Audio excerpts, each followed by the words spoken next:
Hello, my beautiful blossoms, blooms, and buds, and welcome to my live stream. I'm Rosebud Reads, and welcome to my book garden. We are, well, I am very, very, very excited to welcome you to Book 5 of Thousand Autumns. My goodness, my glasses are very much reflecting everything. So I'm going to take that off because I will get distracted just like I already did. I couldn't find my other glasses, so we got my old one. Is it that distracting? That's fine. But yeah, welcome to the first of Thousand Autumns book 5. This is going to very much distract me. All right, glasses off again. Doing great so far. It should be fine. But anyway, this is our last book in the series. It's actually right over there. I've got this one. So we can do the what happened last time, because it's been a few days. So, but anyway, yeah. I am not sponsored. I don't own anything. The only thing I own is the physical copy over there and my time, and sometimes not even that. This is a chill stream, which means I will be talking to myself. I'll be talking to my audience, my lovely, lovely chat. I will be talking to and about the book. If that's not really your thing, totally okay. This might not be your thing, but maybe stick around, see what's up, and you might enjoy it. Trying to think of if I'm forgetting anything. I'll do my best with pronunciations, but I am not a fluent speaker, so things might be said a little interestingly, but I am doing my best, and that's all I can do. But yes, we have started what's called Injustice to Service Workers Count, with a slight Justice to Service Workers Count. So our current injustice total is 5, 10, 15, 20, 22, with only one justice to service workers. A little surprised that no one's here yet. Did I click on the wrong one? Let me see.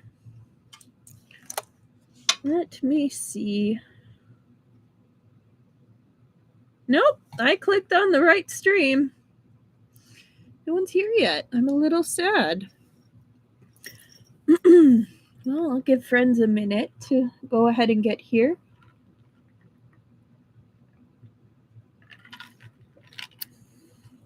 Maybe it's the internet. It's Tuesday. Anyway, I'll talk about some of the new things. So over my shoulder, you'll see that lovely, lovely blanket. It's the newest edition. It is a Ace Attorney blanket from, where's it from? Hang on. Fangamer.com. So if you would like it, it's on there. It's a little pricey, but I mean, it's merch for a game that's hard to find. So it is very cold here, so you will see me bundling up, and you might hear some jingling, which is my hot pack. Well, while we're waiting, I'll show off some of the new stuff. This is practically its own piece of artwork. Hello, Mars Rover. I was starting to get worried. I was like, am I wrong? Is this the wrong date? Nobody was here. How are you doing? Do you have a good weekend?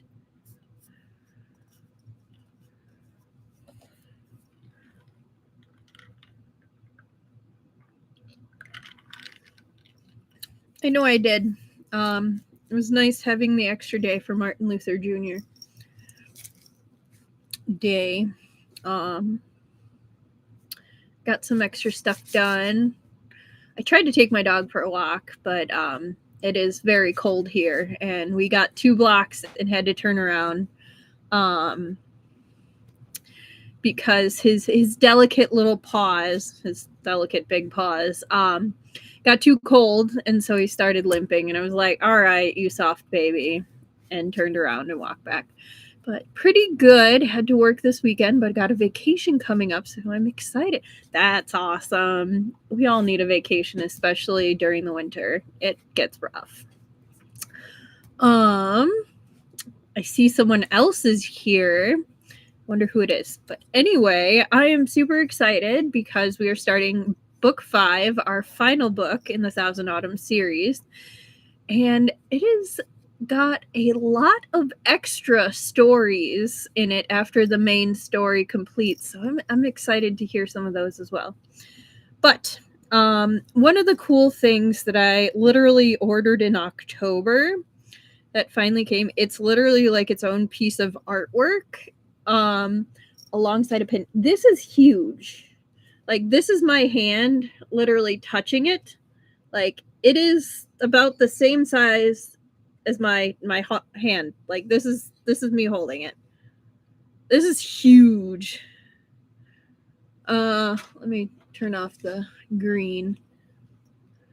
There we go. Like, this is ridiculous. It's really heavy. It's so pretty.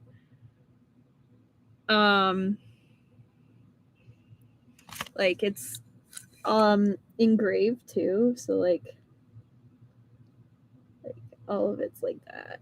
And then so it's by Nakama Pin, Nakama Pin. They do some crazy stuff, but like very much you have to just catch it when it is, because I think they just do like singular runs. I could be completely wrong. I'm still new to their stuff. But my friend was like, "Hey, I know you're really into Summer Hikaru Died. They're doing this special," and I was like, yes, please. Speaking of another yes, please, in September, I actually joined Chanel Pin Club, and they've been having some trouble with shipping, but this is, I think, last month's pin. I'm still waiting on my other pins, but I'm excited to start getting some of them. I'm hoping I'll get the other ones soon, because Wangxian kissing, like the forest kiss, is what started, like finally caused me to pull the trigger on this and join their Patreon. But definitely worth it. They do Yanmei Pin Club every month. Like, one of the other ones was the Wenning pin that I showed a while ago. So yeah, they have good stuff. So definitely worth it. But I guess we'll just go ahead with our usual new book, new series specialty, which means a blind box.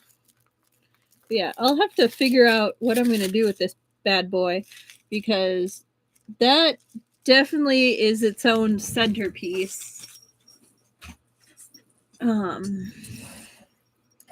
yeah, we are still going through our Emmas. So we have this one,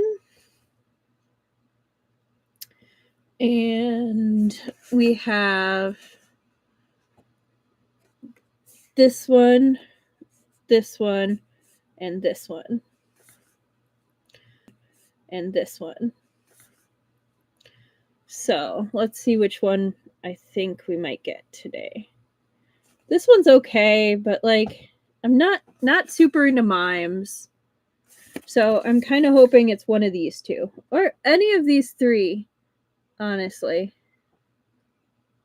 I like all of them. I just am not super into mimes. This one's cute as long as you don't put the mime face on it. Hang on. There we go. That one's cute if you don't put the mime face on it. The other ones are adorable. They're also cute. Okay.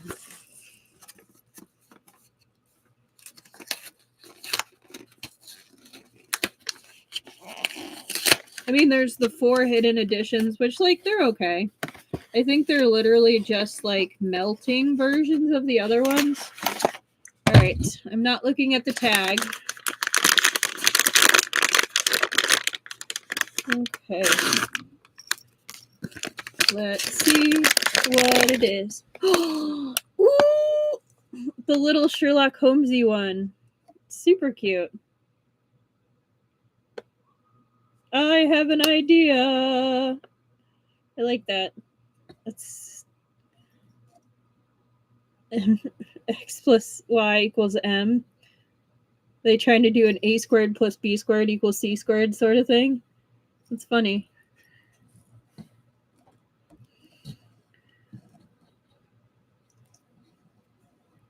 Love the little toes. They're actually kind of sharp. It's a ram. We've got ram horns. Puppy ram. Cute. I like the little heart nose. Very cute. All right, where should we put you, friend?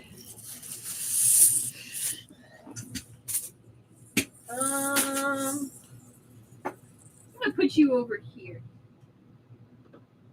There we go. Ugh, it's too cold. It really is so cute. I like it a lot. Really happy with this series of Emmas. Like, they always do a nice job for Emma. Anyway, I lost a pit pack somewhere. Oh well. But yeah. Okay, so then we have our bookmark for this book.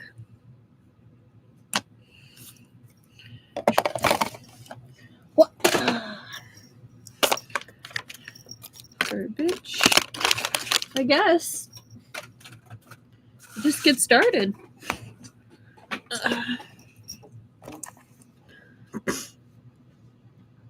No worries, Annika. We kind of were just getting started mostly. Hang on. Oops, that's not what I wanted to do. That's the wrong remote.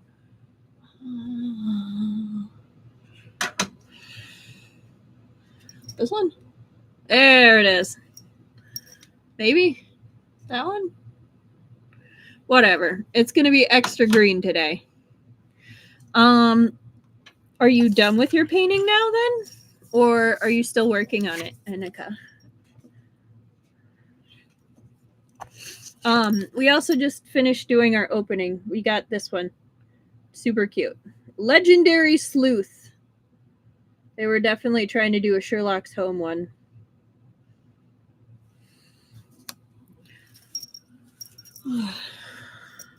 I'll have to find my other glasses. These are way too reflective. Right? They are over there. And I just went over a new pin I got that's huge. If you want to watch it later. But yeah.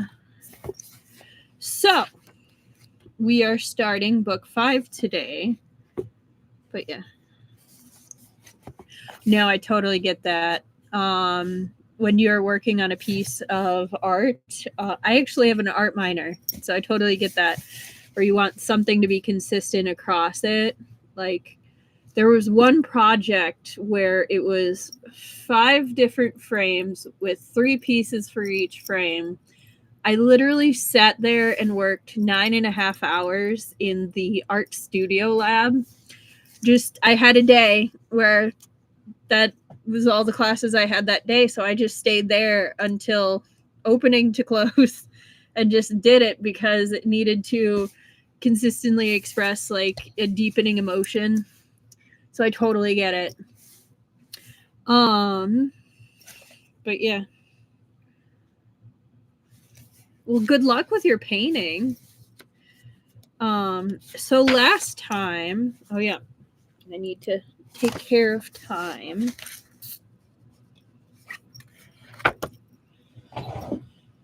Doop-a-doop-a-doo.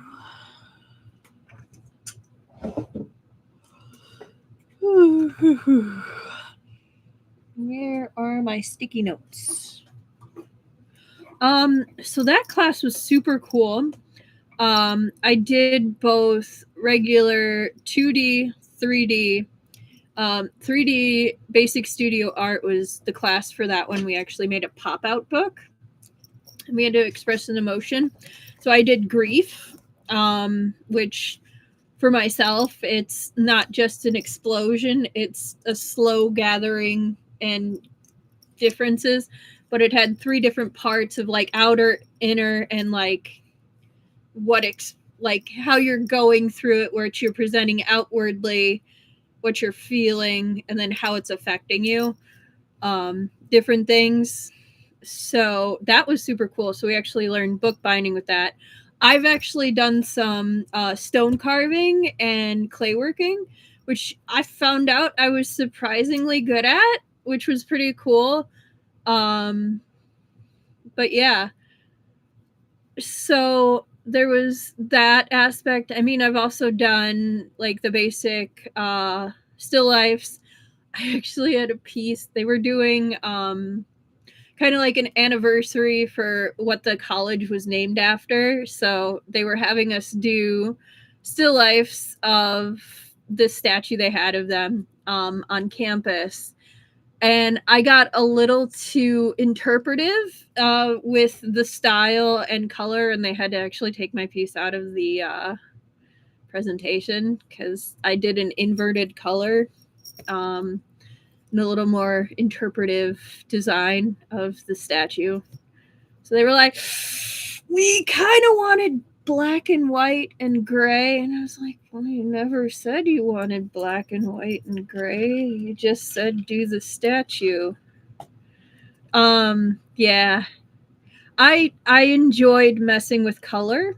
And even on my still lifes, I got a little creative with the backgrounds. Actually, I think there's one piece down here that's accessible. Let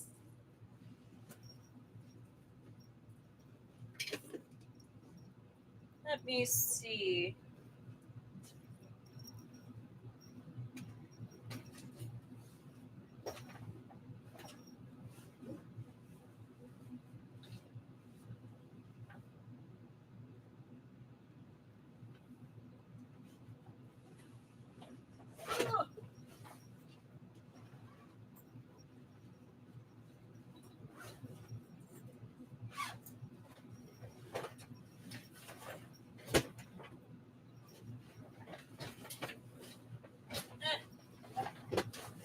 Hang on.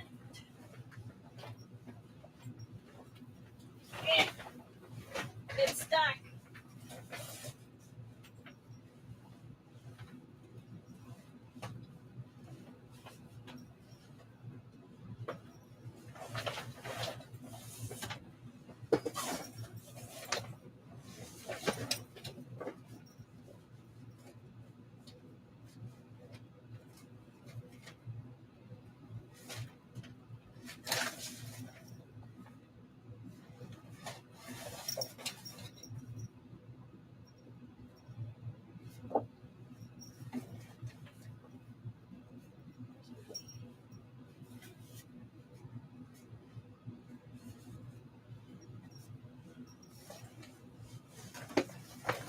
Okay.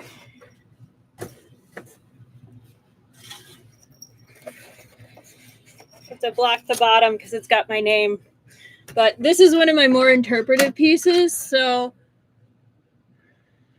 we did color splashes. So like we spilled liquid onto paper and then had to trace over it and did emotions. So as you can tell, I'm definitely more of an interpretive abstract artist.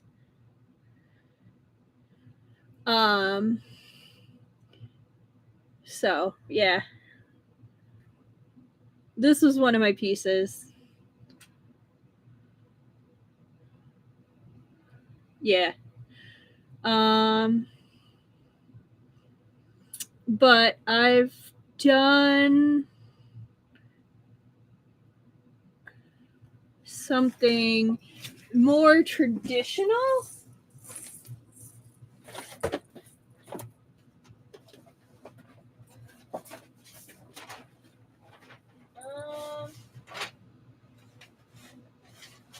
No.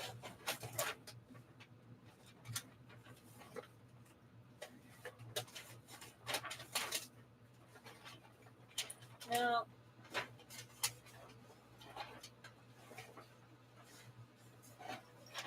Where are you? Where are you?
Not my best. Hang on. Making sure I'm not about to dox myself.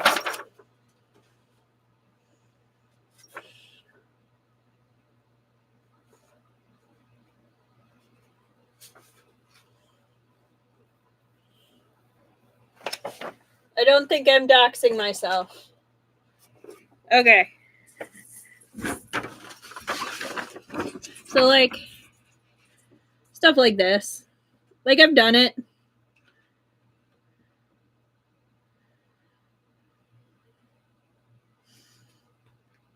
But, yeah, definitely more interpretive. Okay. Enough with me, like, being like that. Actually, one more art showing offing thing. I'm gonna go get the stone stuff.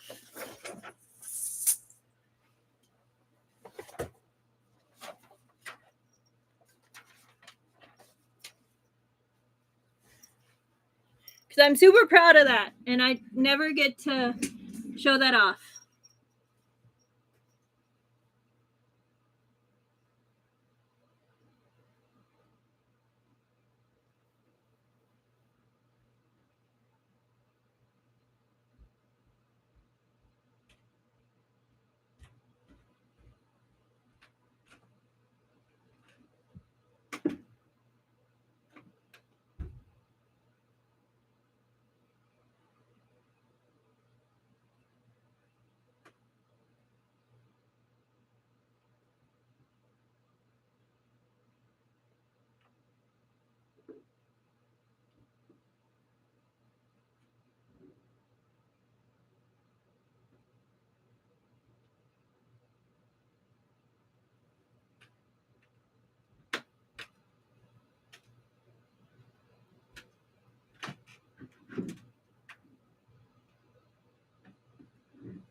Someone moved my rock. But I have my book. Okay. I know. I'm sorry. I'm distracted. So this is the 3D book. So this is external. It was emotion. So this is internal, what you're feeling, what you're presenting. How it feels / sounds. So then just as you're gradually moving on. All that. But this is the one that I sat there and did for like 9 hours.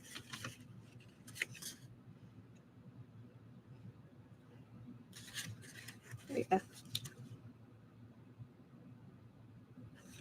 Yeah. And then back. So yeah. Whee. But we bound it ourselves, so that was pretty cool.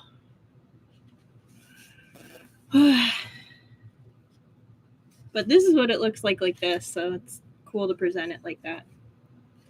And then it folds on down. Okay. Anyway, book.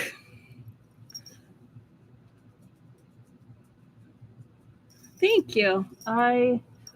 If you can't tell, I'm very much a swirly person and using dots and dashes and did a lot of bubble drawing when I was little.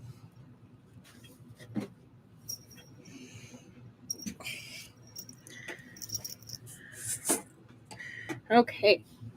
Now, Thousand Autumns. I'm done showing off a little. No, I totally get it about consistency with artwork. It's hard to get the same feeling if you leave in the middle. Yeah. I was really good at making bubble art. Okay, chapter 1. Chapter.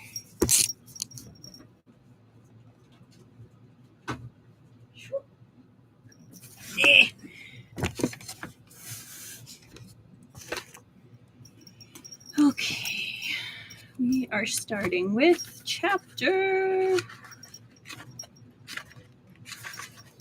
111. Okay, 12, 13, and 14. Yep.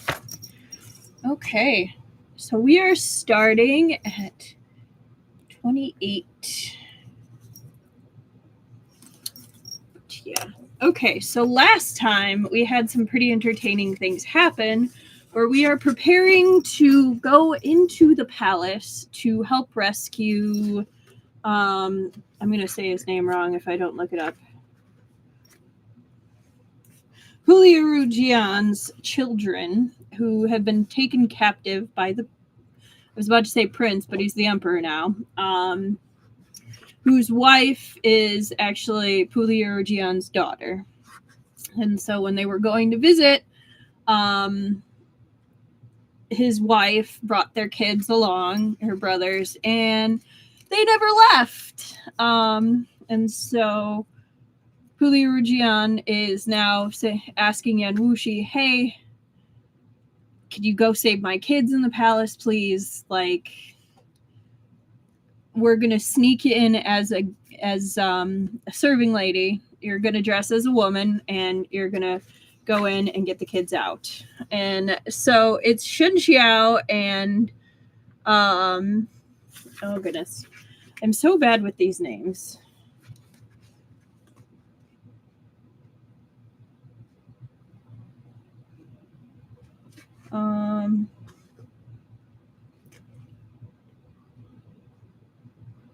Bian Yanmei.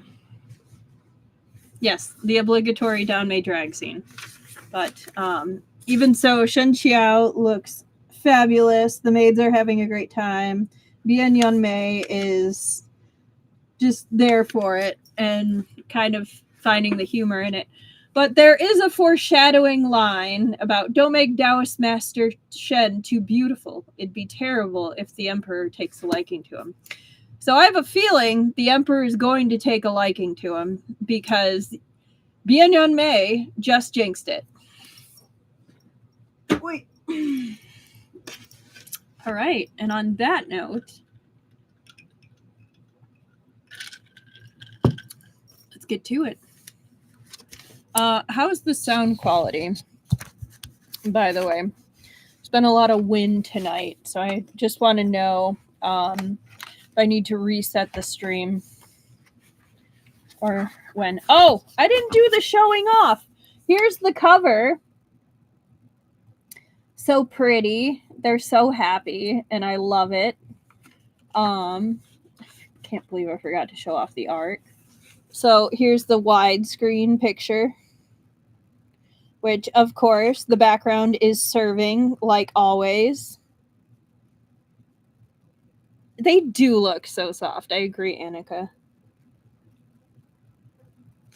So pretty. And spice warning. Ooh! Hello? Oh my.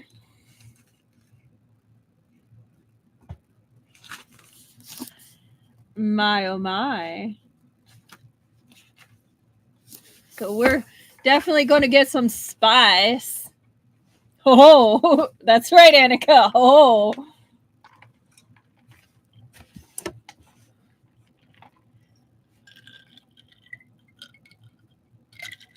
It definitely deserves an oh my, ho ho, scandalous.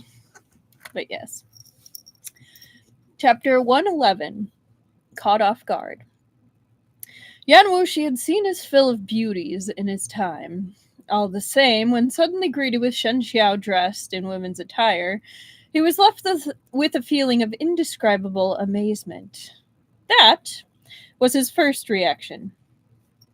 The second was, my venerable self truly has a good eye. The art of disguise was demanding and nuanced. Save for changing one's face directly, the way Huo Shijing did, it was utterly impossible to suddenly change appearances completely.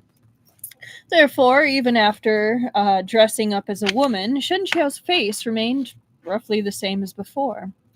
However, the maid of Huan Yue's sect was clever, and she made some modifications to the details so that the contours of his face appeared gentler and more feminine. This made it difficult for even those who knew Shen Qiao to recognize him. Shen Qiao had always been very good-looking, but now that he'd been powdered and painted, he naturally became only more outstanding. Even in maid's clothes, his head bare of any precious jewels or ornaments of gold and silver, others would find their attention drawn after only a glance. Yan Wuxi had also noticed this problem. Make his face sallower. After a moment, Shen Qiao's face and neck were darkened and made to appear wan, dulling his overwhelming beauty by 1/3. The maid was meticulous. Even the color of his hands had been changed so that nothing would appear abnormal. This reminds me of the men cannot find out. If men find out women learned how to shapeshift, they'll call the church. Yes. For letting men know we know how to shapeshift. It's called makeup! However, neither Bian Yanmei nor Shen Qiao knew any bone-shrinking techniques. Although donning women's attire, they were still tall and thus too eye-catching. Accordingly, Puliuru Jian found 2 maids from the manor who were on the taller side as well. Northern women tended to be tall, so it wasn't that difficult of a task. Though they were still half a head shorter than Bian Yanmei, the height difference wasn't too obvious after raising their souls. Onlookers only thought these 4 maids entering the palace were taller than average and didn't pay any special attention to the 2 men in disguise. Well, that's good. That's the point. Once the arrangements were finished, it was time to enter the palace. Shen Qiao and Bian Yanmei took the gift meant for the Empress from the Duke of Suai's residence, Sue's residents carrying it before them with both hands as they joined the other two maids. Together, they entered the palace. In truth, Shen Qiao wasn't too worried about his own safety.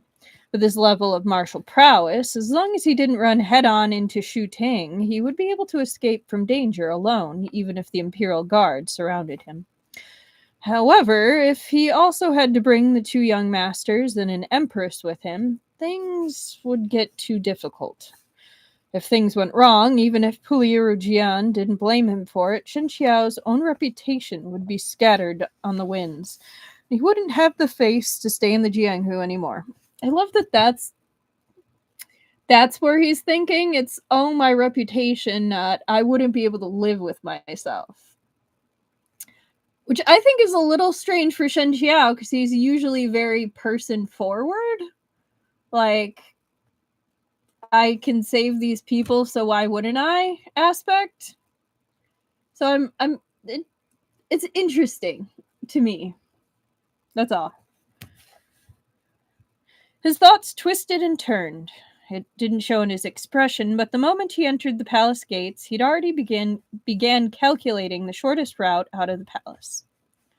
Stop looking. Bian Yanmei seemed to know what he was thinking. Without moving his lips, he used sound transmission to tell Shen Qiao secretly. Yuan Yun has bestowed the title of Empress to 5 women.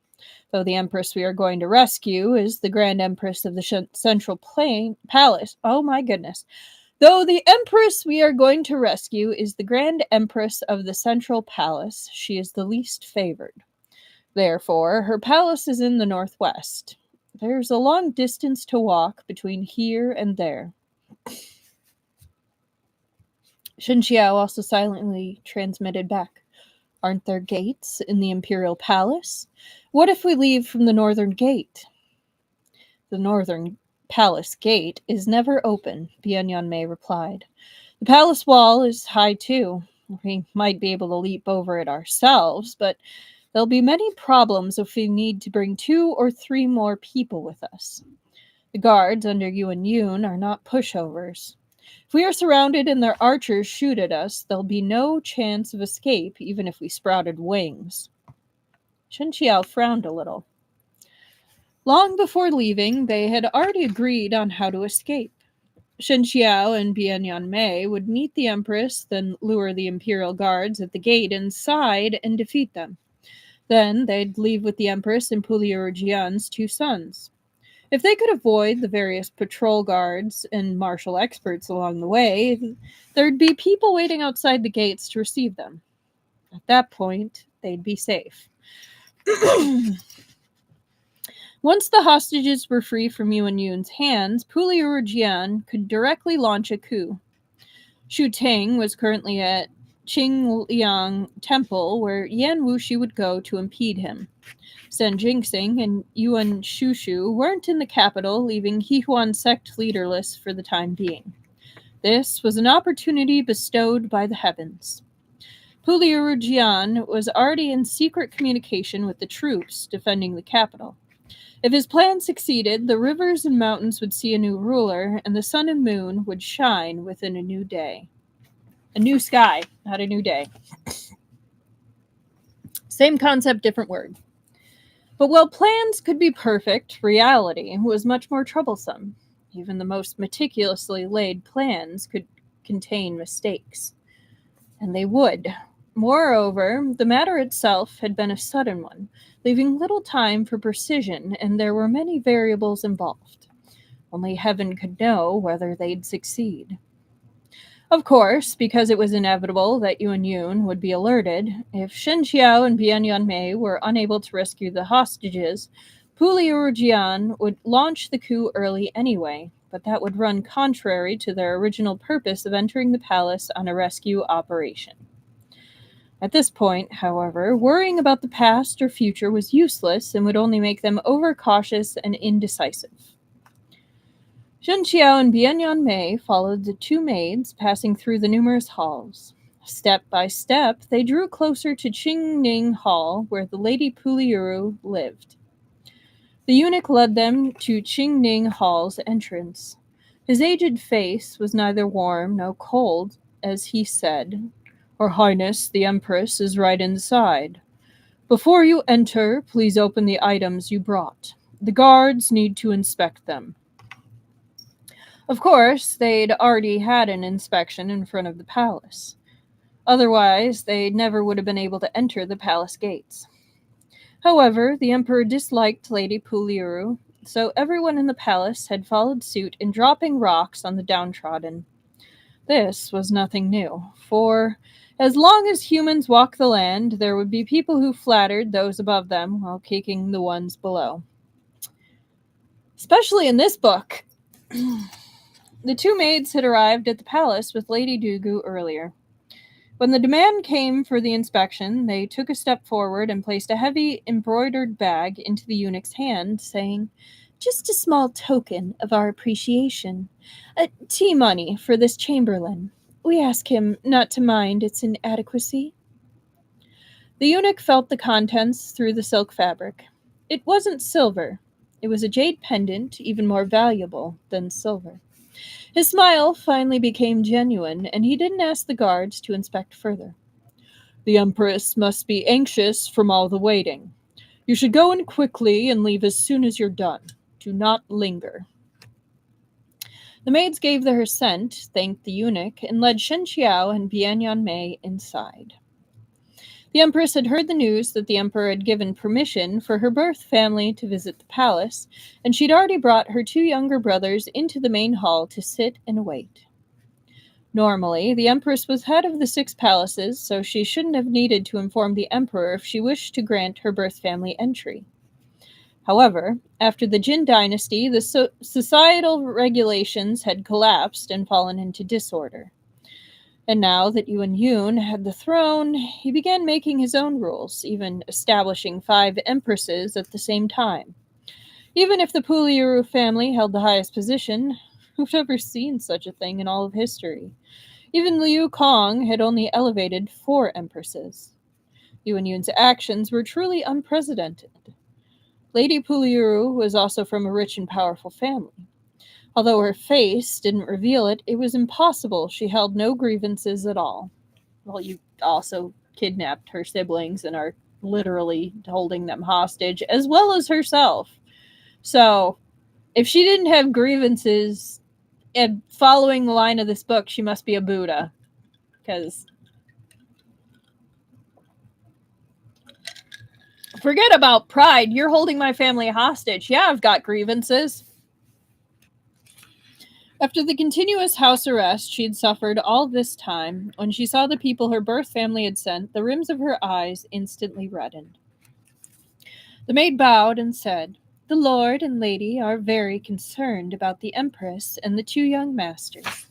They have specially prepared them some clothes and food and have ordered us, lowly maids, to enter the palace and present them." As she spoke, she made a gesture. The Empress immediately understood and took them to a side room within the inner hall. "Someone is watching from outside," she said. "If we talk here, they won't be able to hear. It's secure enough. Father and mother have asked you to relay a message, haven't they?" The maid didn't answer, but only turned sideways, letting the people behind her through. When the Empress had first seen them, their heads were lowered and their clothes had been identical to the other maids, so she hadn't paid them any special attention. But now, when she looked at them again, she realized that something was off. Surely her birth family didn't have such tall maids. They seemed a head taller than anyone else and everyone else in her palace. "You are..." Bian Yanmei had no interest in superfluous words.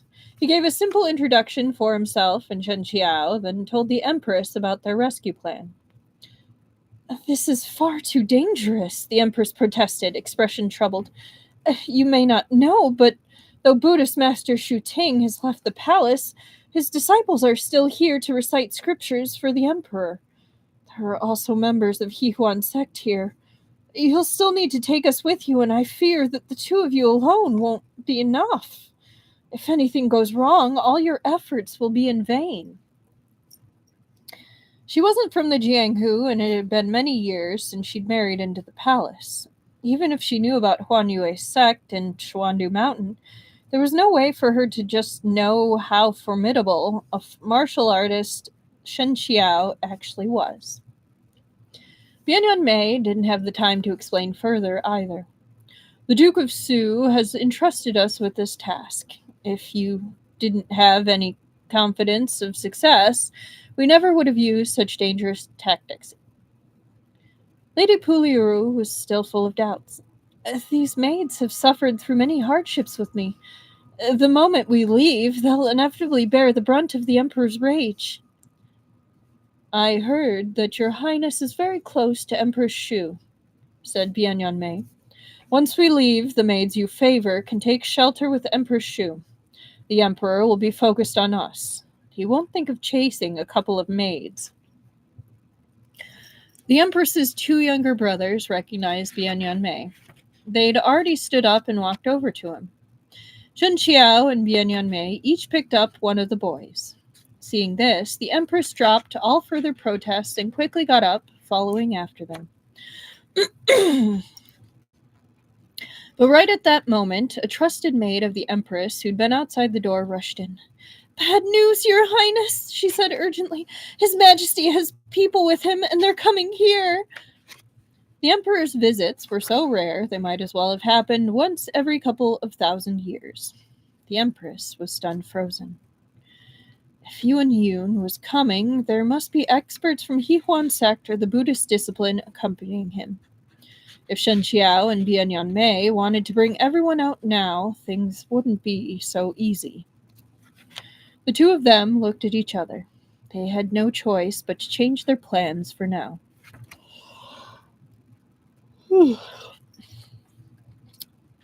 The Empress only had the time to hurriedly tell her brothers not to reveal anything before Yuan Yun and his men had already arrived. Yuan Yun's temperament was very peculiar. Perhaps this was due to the highly strict previous emperor suppressing him for so long. When he'd suddenly been liberated, he must have rebounded to terrible extremes. There really was no other explanation.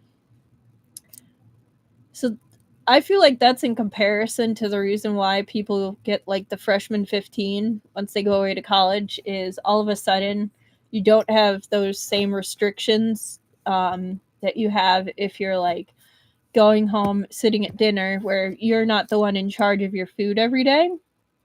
So like all of a sudden the house rules are out the window and it's okay, I have to feed myself. I'm going to get pizza. My nephew got pizza like every day because like he didn't like the other food. So things happen like that. So it makes sense. Like it's not great, but it makes sense. I think I put too much in the background because my camera keeps focusing on it and it's annoying. And I'm sorry that it's annoying. It's annoying me, so it's probably annoying you too.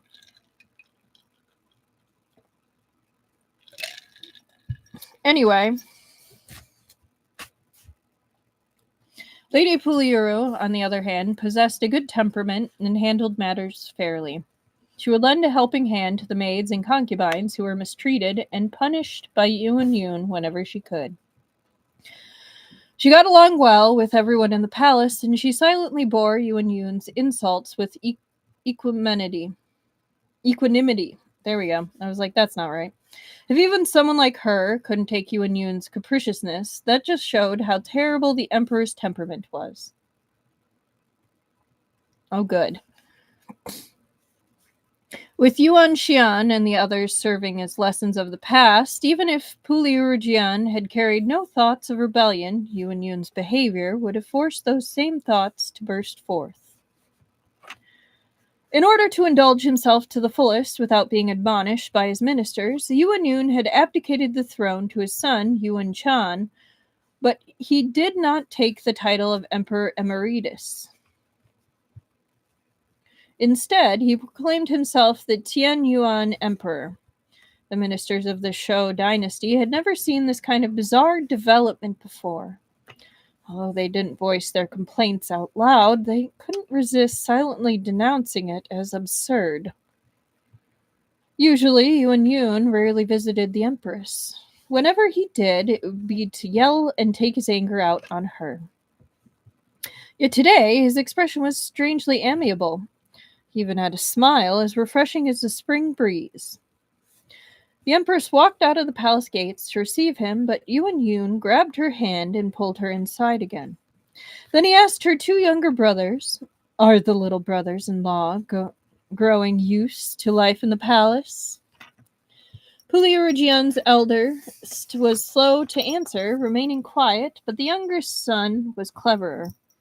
He tugged on his brother and dragged him into a bow. Thank you very much for your concern, Your Majesty. We are both doing very well. Yuan Yun smiled. What nice things did Duke of Su send to you today? He asked. As he spoke, his gaze fell on Shen Qiao and the others. It's all food and clothing, nothing worth mentioning, said the Empress. The palace doesn't lack such things, said Yuan Yun. Your father is far too meddlesome, even having someone deliver them from outside the palace. Can it be because he believes that I've been mistreating you within it? Your Majesty speaks too seriously, the Empress hurriedly said. It's just because my younger brothers are accompanying this concubine within the palace. They've never left home since childhood, so my father and mother can't help but spoil them. Please don't blame them, Your Majesty. Why are you so anxious? I didn't forbid anything. If I did, they wouldn't be able to enter the palace at all. Yuan Yun chuckled lightly, and then said to Shen Qiao, You, raise your head. Of course, Shen Qiao couldn't pretend not to hear. I thought that you possessed a decent profile just now. Though your skin is a little dark, if you take good care of it, you might be able to bring your appearance to the next level. He jinxed it. I called it, and he jinxed it. Shen Qiao really hadn't expected that Bian Yanmei's inauspicious remark would come true. The Emperor really was flirting with him. Though he thought so, he didn't say anything. He put on a look of panic and took a step back, then lowered his head once more. The Empress quickly stepped forward and smiled gently at the Emperor, saying, Your Majesty hasn't been here in a while. This concubine has been waiting day and night, and now I am finally able to see your exalted face. My heart is filled with joy. I wonder if Your Majesty is willing to stay for a meal? A mere instant before, a pleased expression had still graced Yuan Yun's face, but now it suddenly turned dark. Who do you think you are? To dare to ask me to accompany you for a meal? I'm disgusted just looking at you. Who knows if you'd poison my food? Today, Shen Qiao was finally able to witness for himself the Emperor's reputation for being temperamental and erratic. Though Yan Wuxi was also mercurial, this was completely different. When it came to Yan Wuxi's personality, others could say he's an unparalleled martial artist and his arrogance is peerless as well. But what could you say about Yuan Yun? If not for his position, he'd have been hacked to death already. Yeah, he's another one that's, this guy. But not in the same sense. He's an asshole. So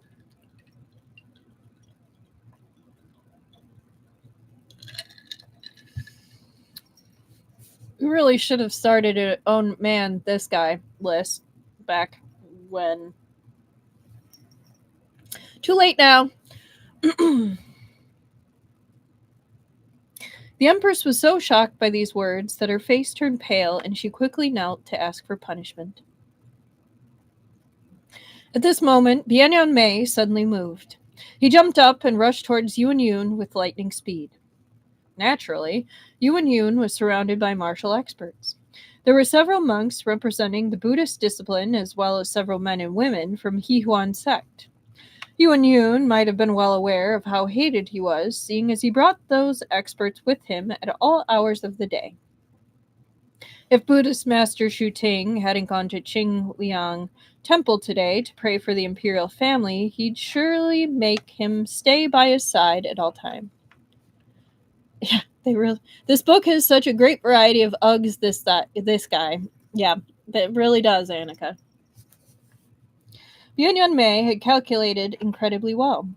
Though there were many martial experts around Yun, there were no outstanding ones, let alone anyone of grandmaster status, such as Shu Ting, San Jingxing, and Yuan Shushu. They were all absent. To catch some thieves, one must capture their leader first. If he could grab Yun, then with him in their hands, he could rescue the Empress and her younger brothers in as grand a fashion as he pleased. In a single moment, he had reached a tacit agreement with Shen Qiao. Bian Yanmei would be responsible for taking Yun hostage, while Shen Qiao was to deal with the people around the emperor to stop them from interfering. It only took an instant. Just as Bian Yanmei burst into action, someone else next to Yun flashed forward as well, matching his speed. He immediately shielded Yun behind him, and wind from his palm blew forth, accompanied by a surge of true qi. First weak, then strong, it flowed boundlessly, completely beyond expectations. Before, this man's face had been covered in whiskers, and the dense hairs concealed most of his face. However, when he made this move, his hair and beard flew up, and Shen Qiao recognized his actual countenance. Buddhist Master Shu Ting. It's a double trick. My brain just turned off and stopped being witty. He'd never gone to Qing Liang Temple at all, but he had stayed by Yun's side this entire time. Perhaps he'd anticipated that on the 8th of April, Puliuru Jian would take advantage of his departure from the palace, so he'd specially concocted a plan to lure the snake from its hole, all to make sure that Puliuru Jian would fall short. At the same time, the other experts around Yun also attacked Shen Qiao one after another. Though Yun was already prepared, he was so scared that he took a few steps back and called all the guards beyond the door to come in, shouting loudly, "Kill them! Kill them all!" Shu Ting was the only outstanding character defending Yun. Shen Qiao had the Empress and her siblings retreat into the inner hall, then guarded that passage himself. He could hold his own against the crowd of enemies. Fending them off alone was no hard task. However, back across the hall, Bian Yanmei was far from Shu Ting's match. Bian Yanmei lost, Shen Qiao would have to spare the time to deal with Shu Ting, leaving the Empress and her siblings unattended. Buddhist Master Shu Ting also believed the same thing. But when he sent out his palm strike, his expression suddenly shifted as he realized he'd made an enormous mistake. So what do we think the enormous mistake might have been? Well, I can tell you, once I write down the time, 58:15.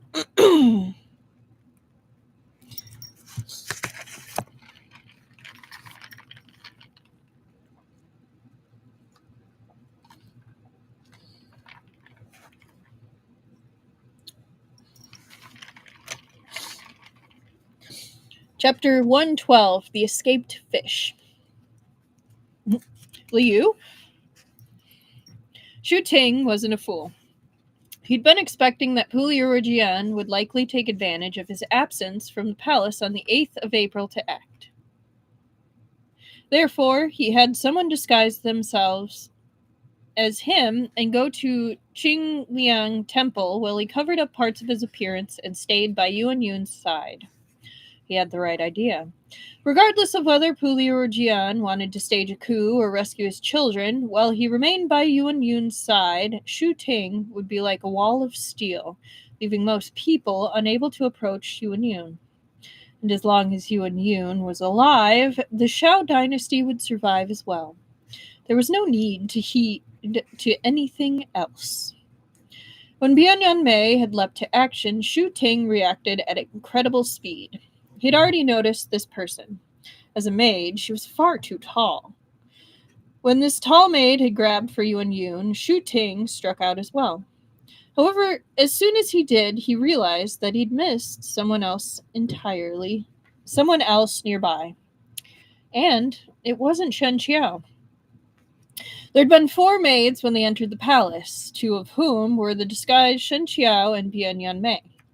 One maid had been selected by Puliuru Jian, a real maid who possessed a silver tongue and the ability to handle key situations. But what about the other one? Oh god, this picture. This picture is great. The remaining woman had an utterly unremarkable appearance, and she hadn't said a word when they entered the palace, merely holding the gifts as Bian Yanmei spoke to the Empress. She was practically half invisible as a person. That she kept a supremely low profile went without saying. Even the Emperor's ears and eyes that he'd planted outside the Duke of Su's residence had been deceived. However, she was the one who attacked Shu Ting. Shu Ting and this woman were also old enemies. The moment they came to blows, he knew who this newcomer was. He immediately struck at Bian Yanmei while hastily attacking the unremarkable maid, shouting, "Yan Wuxi!" But he hadn't expected how deeply Yan Wuxi's reputation had ingrained itself into the hearts of others. When the people around him heard the name, fear immediately colored their faces, and even their attacks slowed by a few beats. There it is. That's right, Annika. There it is. The maid laughed. It was indeed Yan Wuxi's voice. That's quite a refreshing get-up, you bald old donkey. Have you been craning your neck, waiting for my venerable self?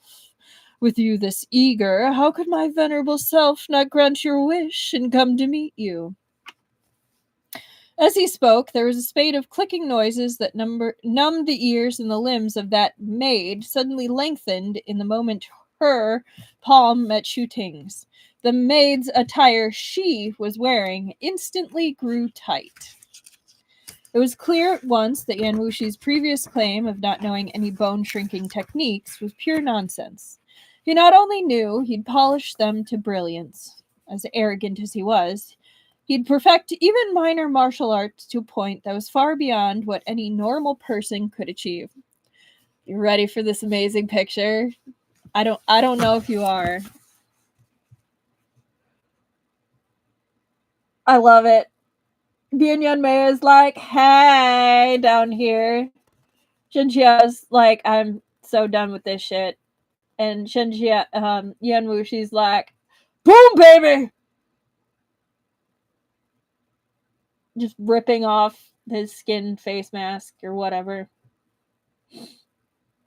He does look fabulous. He does. That's such a great picture. I can't tell if Shen Qiao's confused or just so done. Maybe both. He does look so hot. It's because it's Yan Wuxi. That's why he looks hot. God, this is one of my favorite pictures. Along with the ones where it has funny background character faces. Just because it's hilarious. I love this art style. Which artist is this?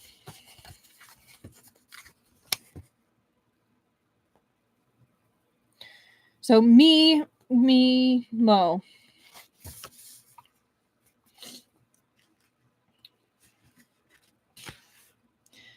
Anyway. As for his face, he naturally hadn't used Bian Yanmei and Shen Qiao's method, where they just trimmed some eyebrows and applied some powder. Instead, he was outfitted with a genuine human skin mask. It was a human skin mask. Yan Wuxi originally found this mask after Shen Qiao had killed Huo Shijing. Following the principle of only a dumb bastard wouldn't grab a golden opportunity, Yan Wuxi had wanted to give it to Shen Qiao, but Shen Qiao absolutely refused, so he could only regretfully put it on his own face. Coupled with his bone-shrinking technique, he'd become another person entirely, absolutely unrecognizable to anyone else. With Yan Wuxi impeding Shu Ting, Bian Yanmei charged towards Yuan Yun. However, The other people around Yuan Yun weren't slow to react either. Shu Ting's two disciples, Lian Sheng and Lian Mei, immediately rushed forward to clash with him. Some others had figured out that Shen Qiao and his party had entered the palace on a rescue mission, so they rushed towards the Empress and her siblings, hoping to take this chance to capture them so they could threaten Shen Qiao and the others into not taking any reckless actions. As these people had taken Shen Qiao for a soft persimmon, thinking he would be easy pickings, Shen Qiao naturally had to teach them a lesson on etiquette. Even if he hadn't brought Shanhe Tongbei with him to the palace, it didn't hinder his attacks in the slightest. He took on 5 opponents by himself immediately, flawlessly defending the door to the inner hall. Even water couldn't have slipped through, let alone a person. But these 5 experts included those from Yihuan's sect, as well as Shu Ting's disciples. Compared to the rest of the Jianghu, their skills would have been considered first-rate. They weren't easy to deal with. They'd learned many shady techniques in their time at the Emperor's side and didn't shy away from using poison and concealed weapons in their fights, as shameful as those were. Though they still couldn't overcome Shen Qiao, it was enough to obstruct him a little. He couldn't defeat all 5 people in such a short time.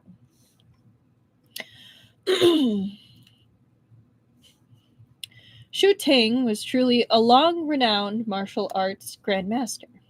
Even if Yuan Zixiao had ranked him behind Yan Wuxi, it didn't hinder his profound martial prowess. At their levels, their cultivation was already harmoniously complete. It was impossible for Yan Wuxi to subdue him in one fell swoop.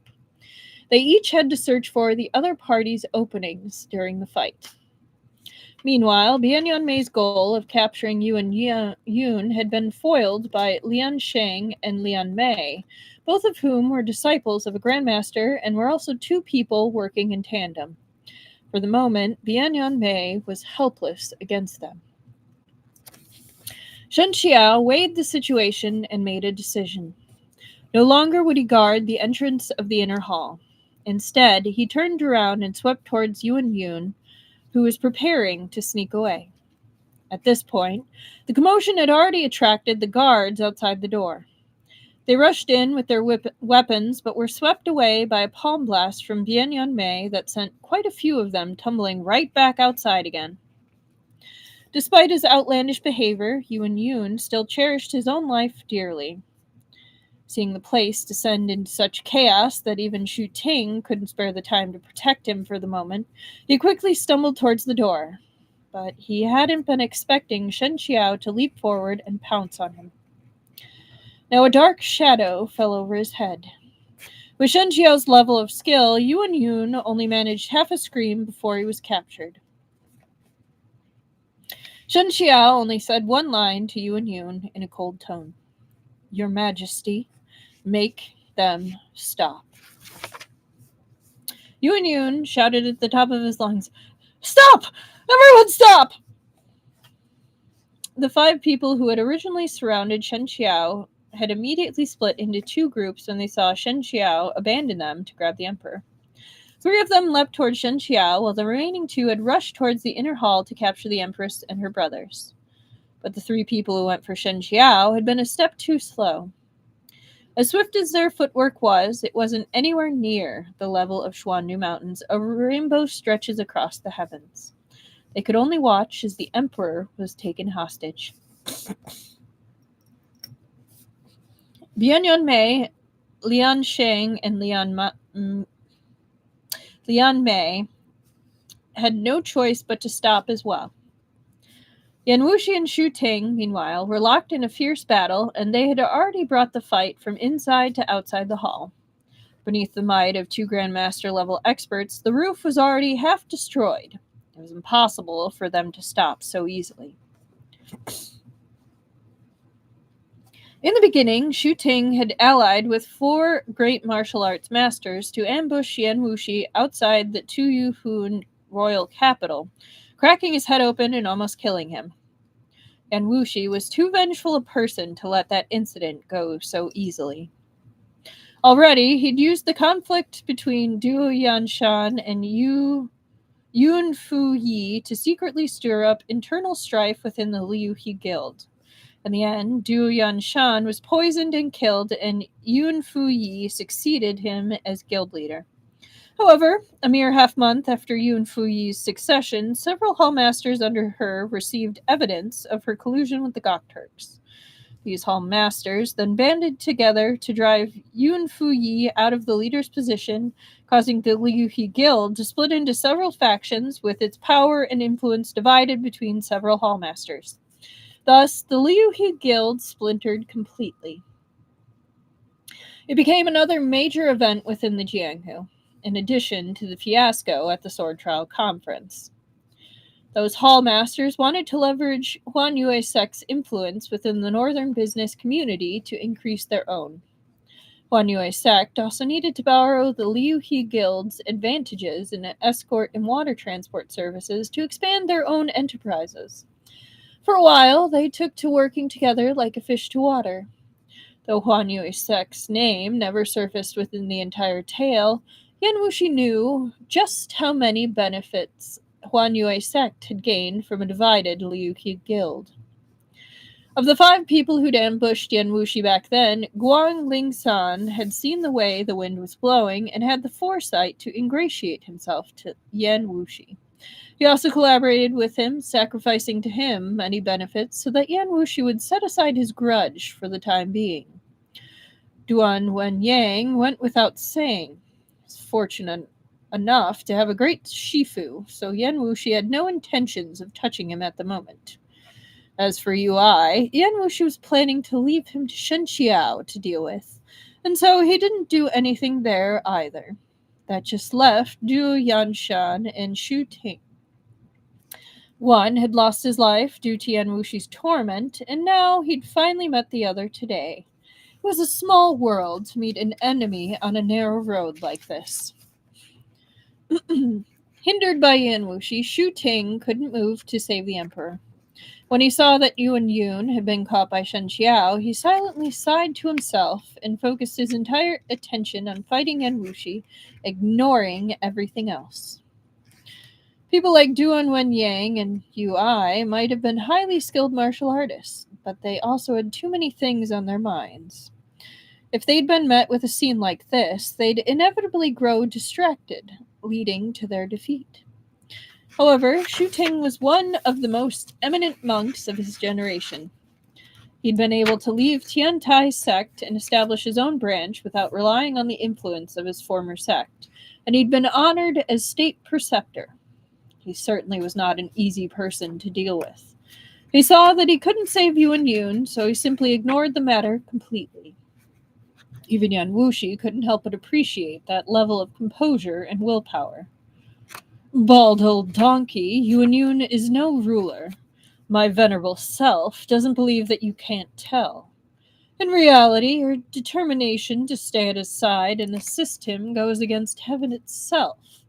Don't you Buddhists value karma and retribution?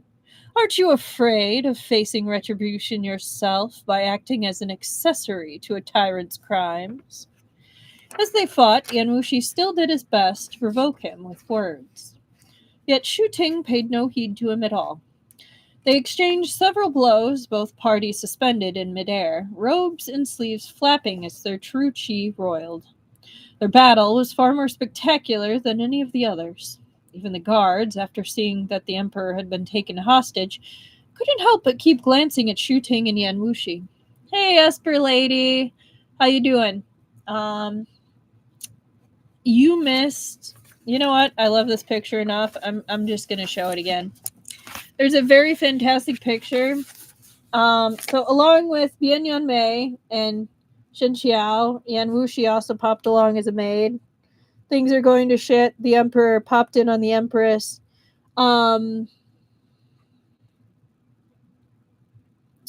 Fantastic picture. One of my favorite of the whole series.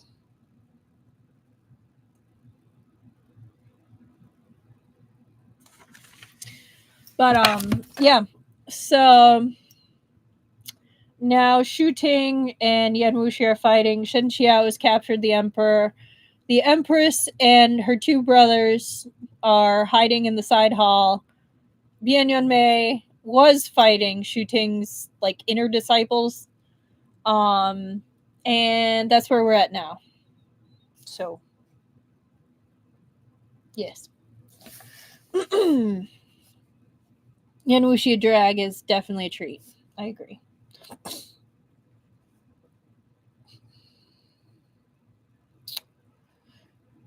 As long as they safely extracted the people, they'd have fulfilled their purpose in coming here.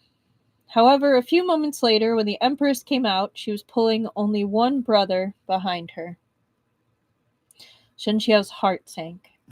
Before he could ask, the Empress hurriedly said, "Just now someone broke the window and took Erlong away." If their goal was to take hostages to force Shen Qiao to release the Emperor, there'd be no need to take the person away. It was clear that whatever this person's goal was, it wasn't to save the Emperor. Their current situation didn't afford Shen Qiao the opportunity to think too much, though. He asked no further questions and had the Empress and her brother come to his side. Though Yuan Yun had been forced into temporary compromise on account of his life, he glared at the Empress, his eyes about ready to burst into flames. "You bitch! I knew you were good for nothing! If I'd known you were the kind of treacherous dog who'd bite the hand that fed you, I would have abolished your Emperor's position first and let dozens..." Hey now. Dozen of strong men do horrible things to you. I'm not saying that. The wave of vulgar words spewed from the Emperor's mouth irritated Shen Qiao. He increased the force he was using and said, "Your Majesty's life is now in danger, and you still have the time to curse others. I suggest you restrain yourself." The grip on his throat made Yuan Yun's face turn red. You, someone as strong as you, why would you help a traitor and usurper like Puliuru Jian? If you come to my side instead, I can make you a state preceptor. How about it? Seeing Shen Qiao's indifference, he increased the weight of his offer. I will give you the position of Marquise, peerless in wealth and honor. Shen Qiao said, "Your Majesty, do you want me to squeeze even harder?" Yuan Yun was strangled to the point his eyes rolled back into his head, and he spoke no further. Good.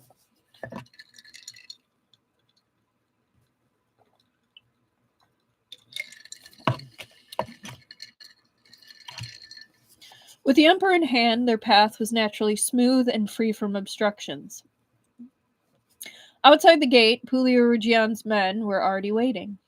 When the Empress and her brother saw their father, they grew so emotional they were practically beside themselves. The Empress was especially moved. She burst into tears as she rushed into her father's arms and began to wail. She'd been through a lot of shit. I don't blame her. She'd come from a noble family. Yuan Yang had picked this daughter as the wife for his son out of admiration for her gentleness and elegance, believing her worthy of great responsibilities. And Lady Puliuru had indeed lived up to his expectations. Since becoming the crown prince's consort, she had been diligent and dutiful, striving to manage Yuan Yun's harem. But perhaps she hadn't accumulated enough blessings in her previous life to have the misfortune of marrying such a husband. When he'd been the crown prince, Yuan Yun was honest and well-behaved, but after becoming emperor, he showed his true colors completely, turning horrendously outlandish. Not only were the state affairs in a complete mess, he even established 4 additional empresses within the harem while cursing out Lady Puliuru every couple of days. She'd suffered these grievances for so long, she was at her breaking point. I feel really bad for her, not gonna lie. Like, she's been through it. She has been protecting her siblings, and the Emperor has been an absolute asshole, and she's probably been fearing for her life, like, this whole time. Like, no joke. Like, oh my god, is today the day he's gonna kill me? Like, and she's also, like, not a martial artist. She's just a lady of nobility. Like, she came from, I think, a martial family, but, like, she isn't trained in martial arts. She's trained as a noble woman. So, like, she's just a lady. oof. Puliuru Jian's troops, stationed outside the palace, had already been embroiled in battle with the palace guards for some time. As soon as Yuan Yun appeared, though, neither side had any reason to fight. Victory and defeat were already decided. But Shen Qiao's face showed no sign of joy. In a momentary oversight, your son was taken, he said to Puliuru Jian. Now I must find him and bring him back to the Duke of Su's residence. Puliuru Jian consoled him, saying, Life and death are determined by fate. You've already done your best, Taoist Master. Even if something happens, that is simply my son's fate, and no one else is to blame. If not for Taoist Master Shen, Sect Leader Yan, and Bian Daifu's utmost assistance, Jian wouldn't have been able to see his children today. So Bian Daifu is a general suffix for court officials. Elsewhere, Yan Wuxi and Shu Ting were still engaged in fierce battle, completely immersed in their own world with no time to look around. Their true qi drew the glazed tiles of Qingning Hall's roof. Yeah, I read that right. Their true qi drew the glazed tiles of Qingning's Hall's roof. From time to time, they'd explode with a thunderous roar, their shards spraying every which way and orbiting around the two fighters in a swirling vortex. Though the palace was full of martial experts, faced with a battle between two of their current martial arts grandmasters, they could only watch from afar. Accompanied by his troops, Puliuru Jian used the captured emperor to control the nobles, swiftly stabilizing the chaos within the palace. Meanwhile, Shen Qiao and Bian Yanmei searched everywhere in the palace for Puliuru Jian's second son. As the coup threw everyone in the palace into a state of panic, it was difficult to quickly find this person trying to profit from the chaos. Both of them searched, starting from different areas in the palace, but despite their efforts, they remained empty-handed. I don't know why I read that blank. Empty-handed. It was truly quite strange. Bian Yanmei frowned. What does this person gain from kidnapping Puliuru Jian's second son? He said. Puliuru Jian wasn't the emperor yet, let alone one of his sons. Having the child in hand could never have the same effect as taking the emperor hostage. And moreover, whoever this person was, they'd snuck into Qingning Hall unnoticed. At first, that meant that they were quite skilled, and second, it meant that they were familiar with the palace routes so that they'd have a certain amount of status. That they'd captured Puliuru Jian's son, so it's possible they wished to use this to negotiate with Puliuru Jian. Shen Qiao wasn't the ignorant person he'd been in the past. He'd grown a great deal from his long experiences in the secular world, and his naivete had completely condensed, granting him the ability to see these worldly matters with much more clarity. A flash of insight came to him, and he said to Bian Yanmei, We need not search for him. The other party will seek us out of their own volition. Bian Yanmei had clearly also realized this. He nodded, and they returned to tell Puliuru Jian their conclusions. The person arrived even quicker than they anticipated. Yan Wuxi and Shu Ting had yet to reveal the victor of their battle when Mu Rongqin arrived. He brought a message from Chen Gong saying that Puliuru Jian's second son was in their hands. Moreover, he'd allow only Shen Qiao or Puliuru Jian to ransom him. Puliuru Jian had just launched a palace coup, so he naturally had to remain in place to oversee matters. The soldiers who followed him also needed a calming force with them to stabilize their morale.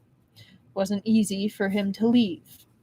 Though he was worried about the safety of his second son, he still chose to stay behind. Whatever the other party wants, gold or silver, it doesn't matter, he said to Shen Qiao. If it can save my son's life, any amount of money is worth it. Shen Qiao naturally agreed. Bian Yanmei also wanted to go with him, but Mu Rongqin said frostily, If even someone of Taoist Master Shen's martial caliber can't escape unscathed, what's the point of you going? Don't force our hand into directly killing the hostage. You'll only end up in a situation where everyone loses. You can forget about taking advantage of anything then. Bian Yanmei sneered. Very well. But he secretly sent Shen Qiao a meaningful glance. Shen led Shen Qiao out of the palace, and they took a long and twisted route through the capital before finally entering an inconspicuous house. Chen Gong sat in the main hall with Puliuru Jian's second son, calm and composed. He smiled a little at Shen Qiao and said, "It's been a while." When Shen Qiao and Chen Gong had first met, they were both in terrible straits. One was blind, his martial arts destroyed, while the other was a child from a poor family who never knew when his next meal would come. The two of them had traveled together and developed a camaraderie born from shared tribulations. But the world and men were unpredictable, and unexpectedly, as they circled round and round, they found themselves meeting once again. Within the haze, all things seemed to have been predestined. Shen Qiao faintly thought that this meeting with Chen Gong was meant to be. And again, we arrive at a ugh, this guy. One of my biggest ugh, this guys, other than the ones that commit horrendous war crimes. You know who I'm talking about.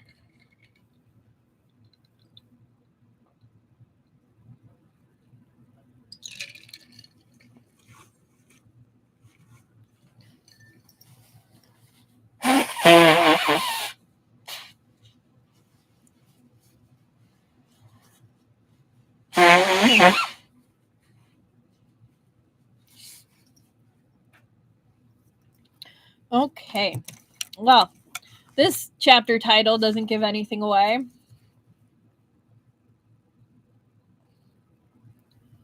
26:45. One sec.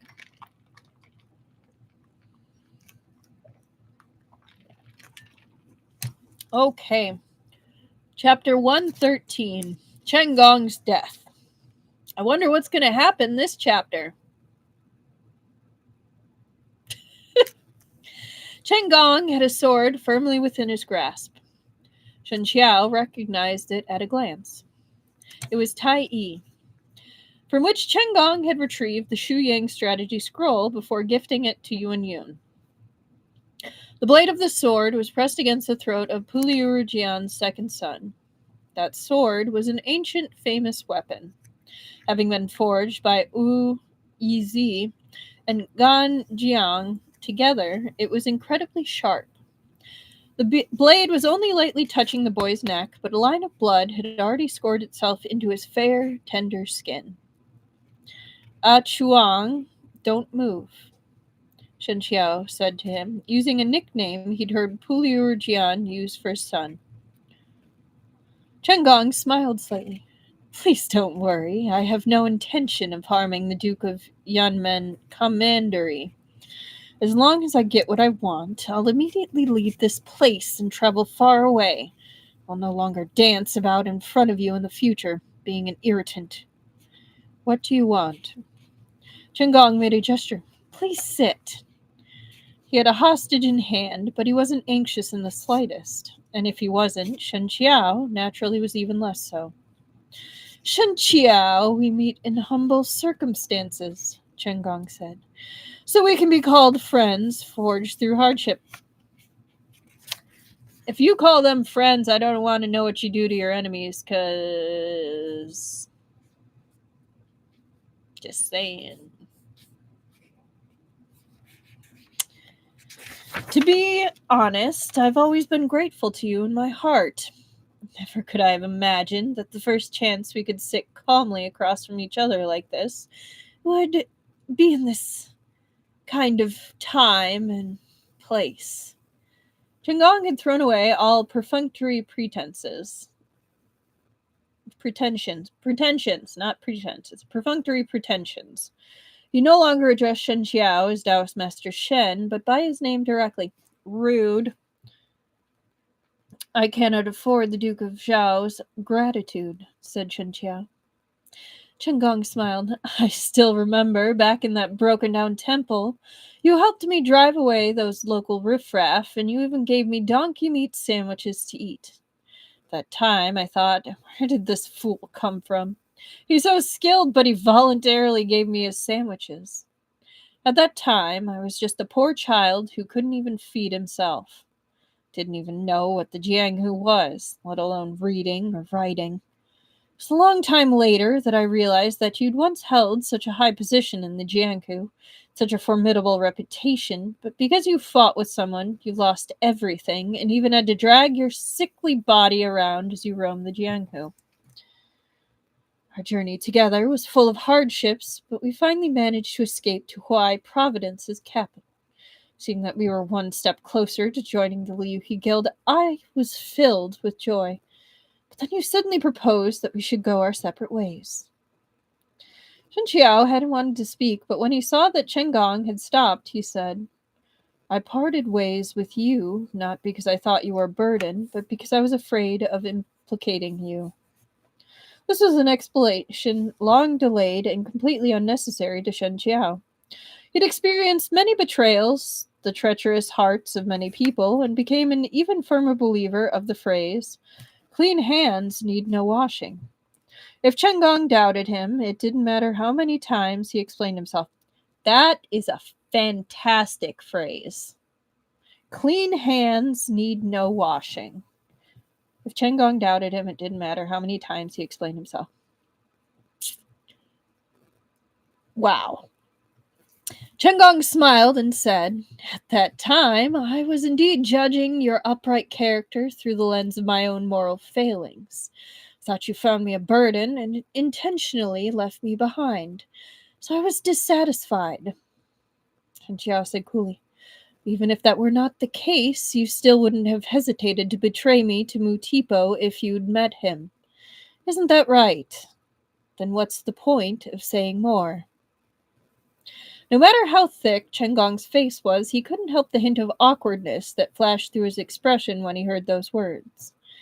However, he quickly smiled again and said, Anyways, I was just saying that I've always been grateful to you from the bottom of my heart. If you hadn't brought me out of that small county town,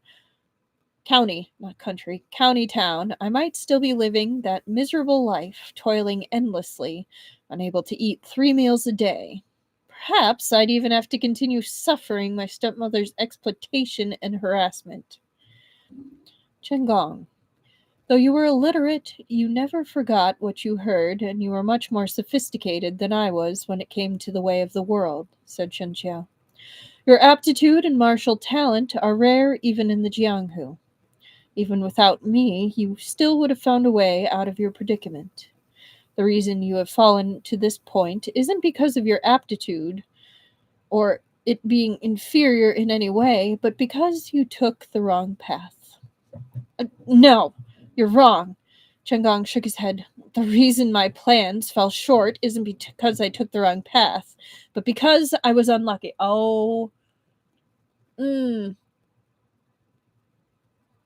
That.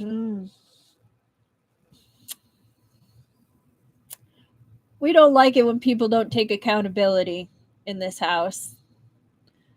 It gives me not just the ick, but it just gives me the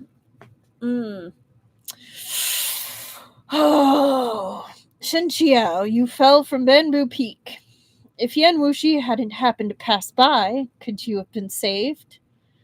If it had been Yui or Kunyi who came down to search, you'd have died long ago. Isn't that right? I heard that since your parents died when you were young, you were able to train under Chief Ingwei. However, there are millions of people in the world with excellent aptitude. By what rights did you become the one Chief Ingwei chose? When you and I met that day, you were blind, your martial arts destroyed. You look no different from an invalid. If you hadn't obtained the Shuying strategy, how could you have been revived anew and returned to the ranks of martial arts experts? In the end, you were simply luckier than others. If I had half of your luck, why would I worry about being unable to achieve great things? I hate it when people whine about... I don't like whining. I hate whining. It is a pet peeve of mine. And when they do poor me whining, it makes me want to kick them in the ass. Like, just be like, you cut that shit out.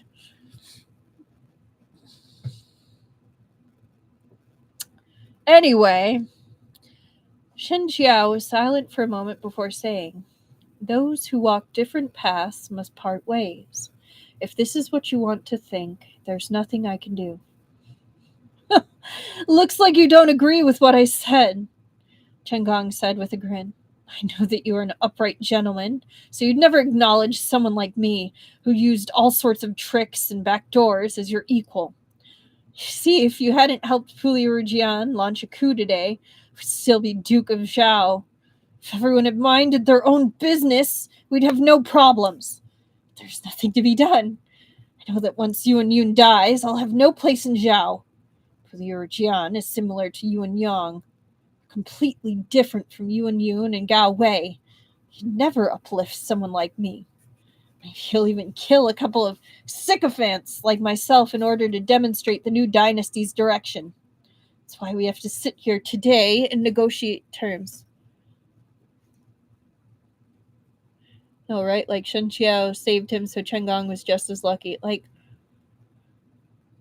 I hate it when people look at their accomplishments, blessings, and yet still can't see. I don't want to use the word how lucky they are, but also just like only focus on the negative. It drives me crazy because I had a person that I sat next to for an entire year where it was constantly negative the entire time, and they whined. And so, like, I've got like a hair trigger when someone starts doing the poor me, only looking at the negatives. This is why you hate me.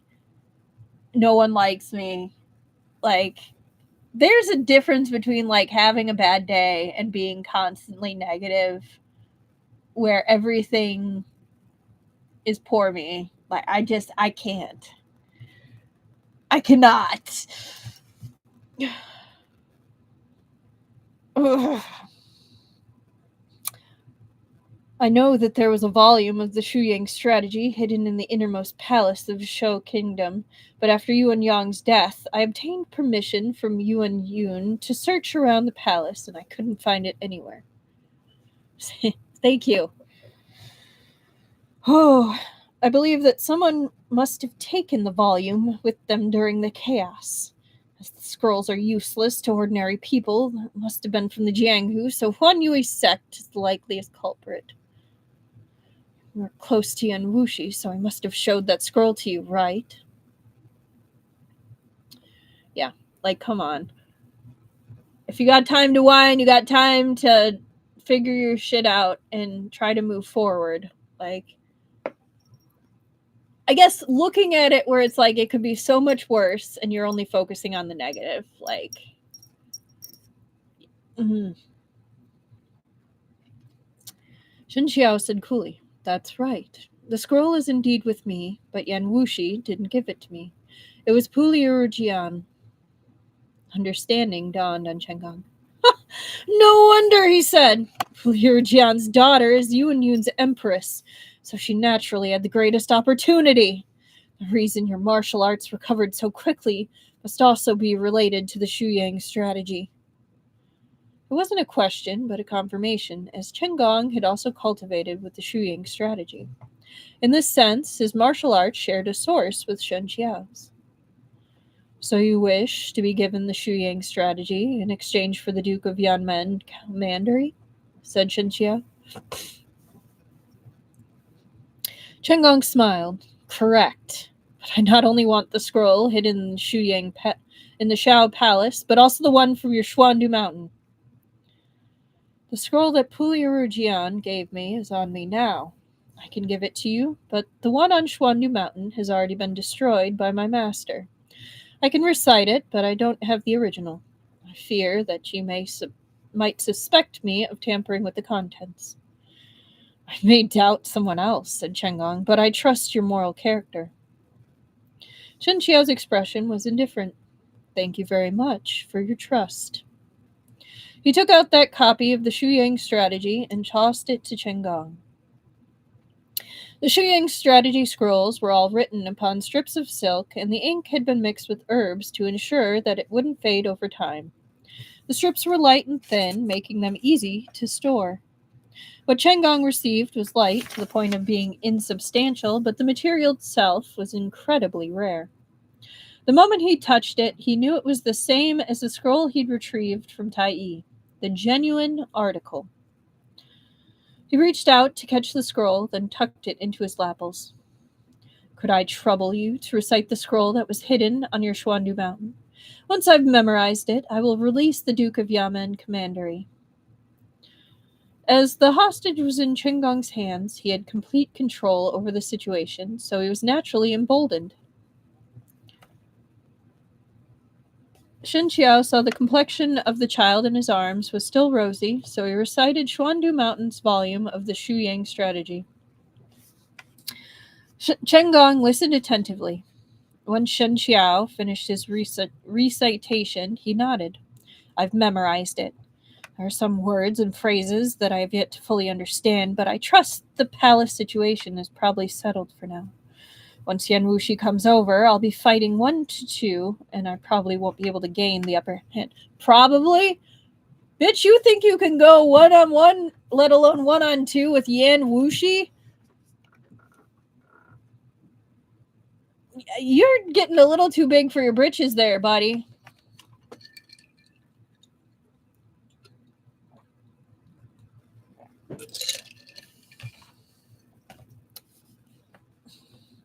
I don't have the time to consult with you any further. It's a bit of a pity.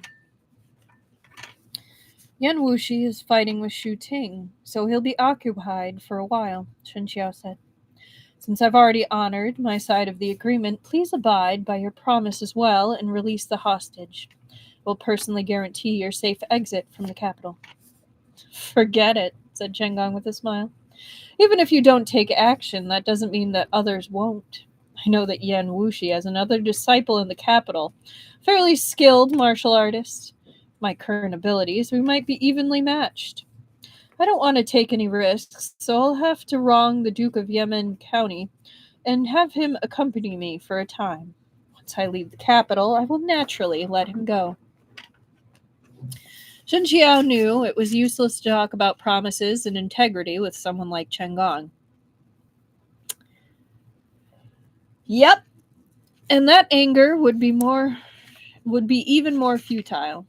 As such, his face remained placid and unperturbed, and he only looked at Chengong for a moment before he nodded. Fine, but if you refuse to abide by your agreement to release him, I will pursue you to even the ends of the earth. Chengong chuckled. Worry not. What would be the point in bringing such a burden along with me? Puliuru Jian had so many sons. I can't threaten him. I can only trade him for the Shuyang strategy. He stood up, still holding the hostage, and walked out of the manor. A carriage was already parked outside, and Muron Chin, who was acting as the coachman, was sitting at its front. Though Chengong looked calm, in truth, every inch of his body was on full guard against Shen Qiao, deeply afraid that he might attack. Just as he was preparing to carry the hostage into the carriage, a slight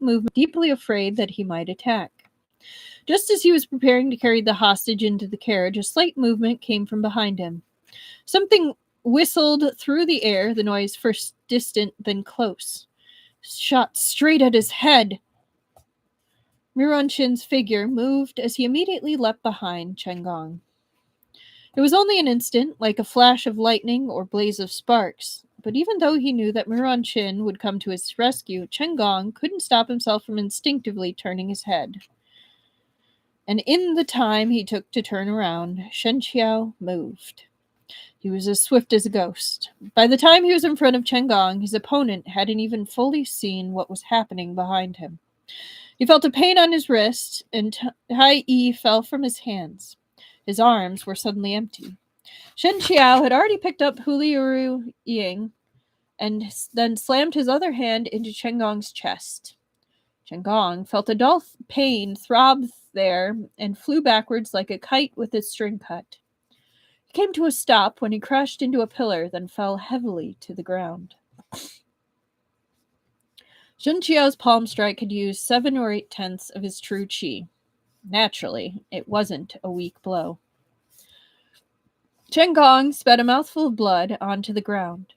Before he could react, Shen Qiao had already sealed the major acupoints all over his body. Tai Yi flashed, and Chen Gong screamed despite himself, his eyes going wide in disbelief. No longer could he return to his previous composure from when he'd had everything under control. You! Where's my internal energy? Shen Qiao!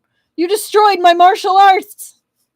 His eyes bulged, and all the refined phrasing that he'd gradually cultivated along with his swelling status seemed to vanish like ashes and smoke. Right now, he seemed to have transformed back into that impoverished young man who could only rely on a broken-down temple to shelter him from the wind and rain. You dared to destroy my martial arts? What right did you have? What right? Shen Qiao threw Tai Yi to the ground. All the changes to your fate began when you met me in the broken-down temple. Since that's the case, I will bring it to a conclusion as well. You have a twisted disposition. For you, your martial arts are only a tool for climbing higher, but for others, they are likely to be a calamity of calamities. He shook his head. Chen Gong, you don't deserve to practice martial arts. It's not up to you to decide whether I deserve it or not. Chen Gong gritted his teeth. If looks could kill, Shen Qiao would have been reduced to fragments. Just who do you think you are? You're nothing but a dog under Yan Wuxi, pitifully wagging your tail, using sex appeal to trick him into giving you the Shu Ying strategy. How are you better than me? A continuous stream of foul language spewed from his mouth. Shen Qiao was about to tap his mute acupoint, but before he could act, he saw Puliuru Jian bend down and pick up the Tai Yi sword on the ground. The child gripped the handle and flipped the sword upside down before stabbing it right into Chen Gong's heart. A stream of blood gushed out. Chen Gong's eyes remained wide open in death, his stare full of his grievances still. Shen Qiao looked on in surprise. You... His expression ferocious, Puliuru Jian spat at Chen Gong's corpse. Piece of filth! How dare you take this commandery duke hostage! Even if Chen Gong had racked his brain until his skull burst, he would have never expected to end up dying at the hands of a young child. Meanwhile, Bian Yanmei had also subdued Mu Rongqin, leaving him with serious injuries. Rest in pieces, right?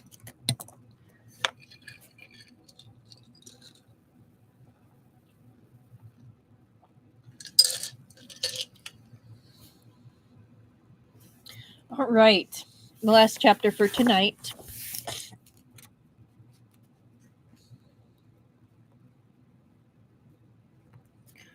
On 47, 45.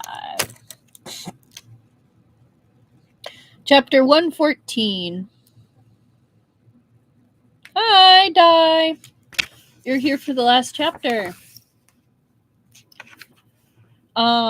So basically, we had Shen Qiao and Bian Yanmei dressed as palace maids, went into the palace to rescue the empress, who is Puliuru Jian, who's about to do a coup, daughter, and also his sons are stuck there. They were taken captive by the emperor. So they're going on a rescue mission. And they get there, things go sideways. And it turns out one of the maids is also Yan Wuxi. So things go sideways in that sense. Shu Ting, the Buddhist master, wasn't actually away from the city. He was there. So Yan Wuxi and Shu Ting are fighting. And yes, more drag, definitely. With a fantastic picture, which I will show happily every time someone new comes on. Here. More drag. And it's fabulous drag. He looks amazing. But basically, Shen Qiao captures the emperor, who's also there, and basically They stop the fighting, but one of the princes, and they're now princes, gets captured. So he goes after them. Turns out it was Chen Gong. Chen Gong is like, hey, I'll trade with Shen Qiao, but only Shen Qiao. It ends poorly for him. He gets stabbed by Puliuru Jian.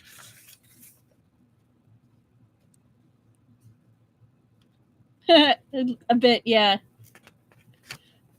But yeah, now we're on the last chapter. Okay. So I'm actually going to change it to 150. Okay. Chapter 114, Palace Coup. When Yaoshi returned from the palace, Shen Qiao and Bian Yanmei were each holding a wakey piece, both looking relaxed as they played. It was obvious that their business had come to an end.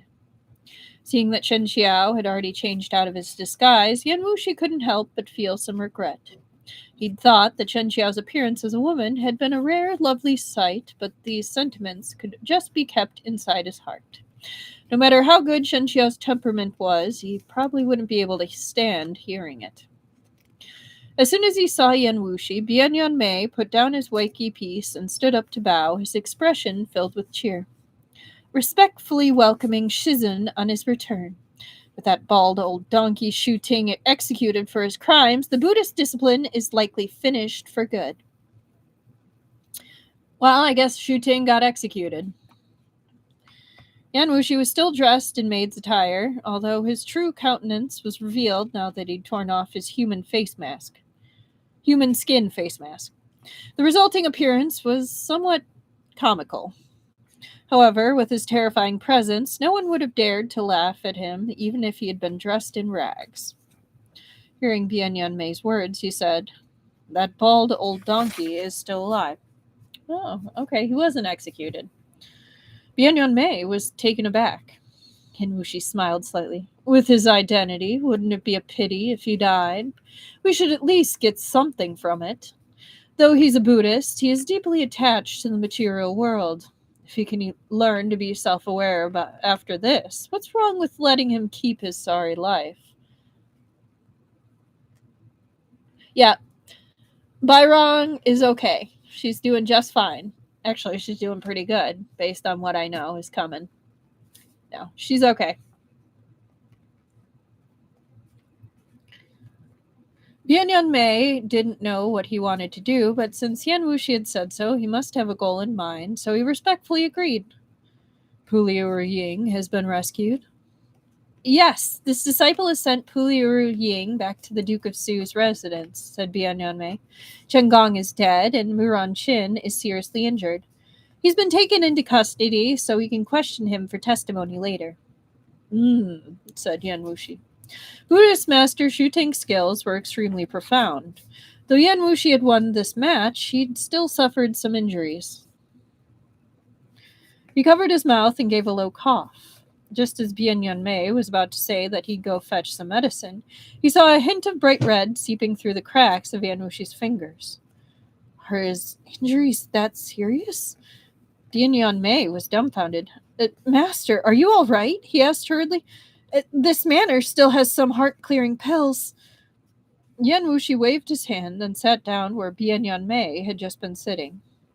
Although he was almost certain Yan Wuxi was putting on an act, Shen Qiao still couldn't resist saying, "Are sect leader Yan's injuries serious? Does he need this humble Taoist to take a look?" Almost as soon as he asked, Yan Wuxi conveniently extended his hand, placing it on the game board. "Then I'll be troubling Taoist Master Shen." "You extended it way too quickly. It's like you expected me to ask this question," Shen Qiao thought to himself, then lightly rested 3 fingers of his right hand on Yan Wuxi's wrist. "Your internal breathing is a bit disordered," he said. You must have sustained some internal injuries, though they shouldn't be too much of an issue. You should be fine after some time recuperating, both internally and externally." Though Yan Wuxi sustained a couple of internal injuries, they weren't serious enough to warrant vomiting blood. Sure enough, he was pretending earlier, Shen Qiao thought to himself. Oh, okay. Good luck on your tests. I hope you do amazing. I know you will. And good morning to you. I hope you have a great day. Thanks for even just popping in. I hope you enjoy and are able to watch later. But if you aren't, good luck on your tests. Make sure you eat breakfast. That's the best way to start the day, even if it's something small. But good luck. Bye.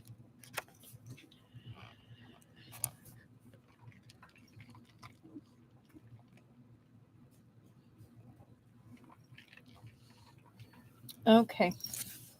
Yanwushi covered the back of Shen Qiao's hand with his own, tightening his grip, and smiled a little.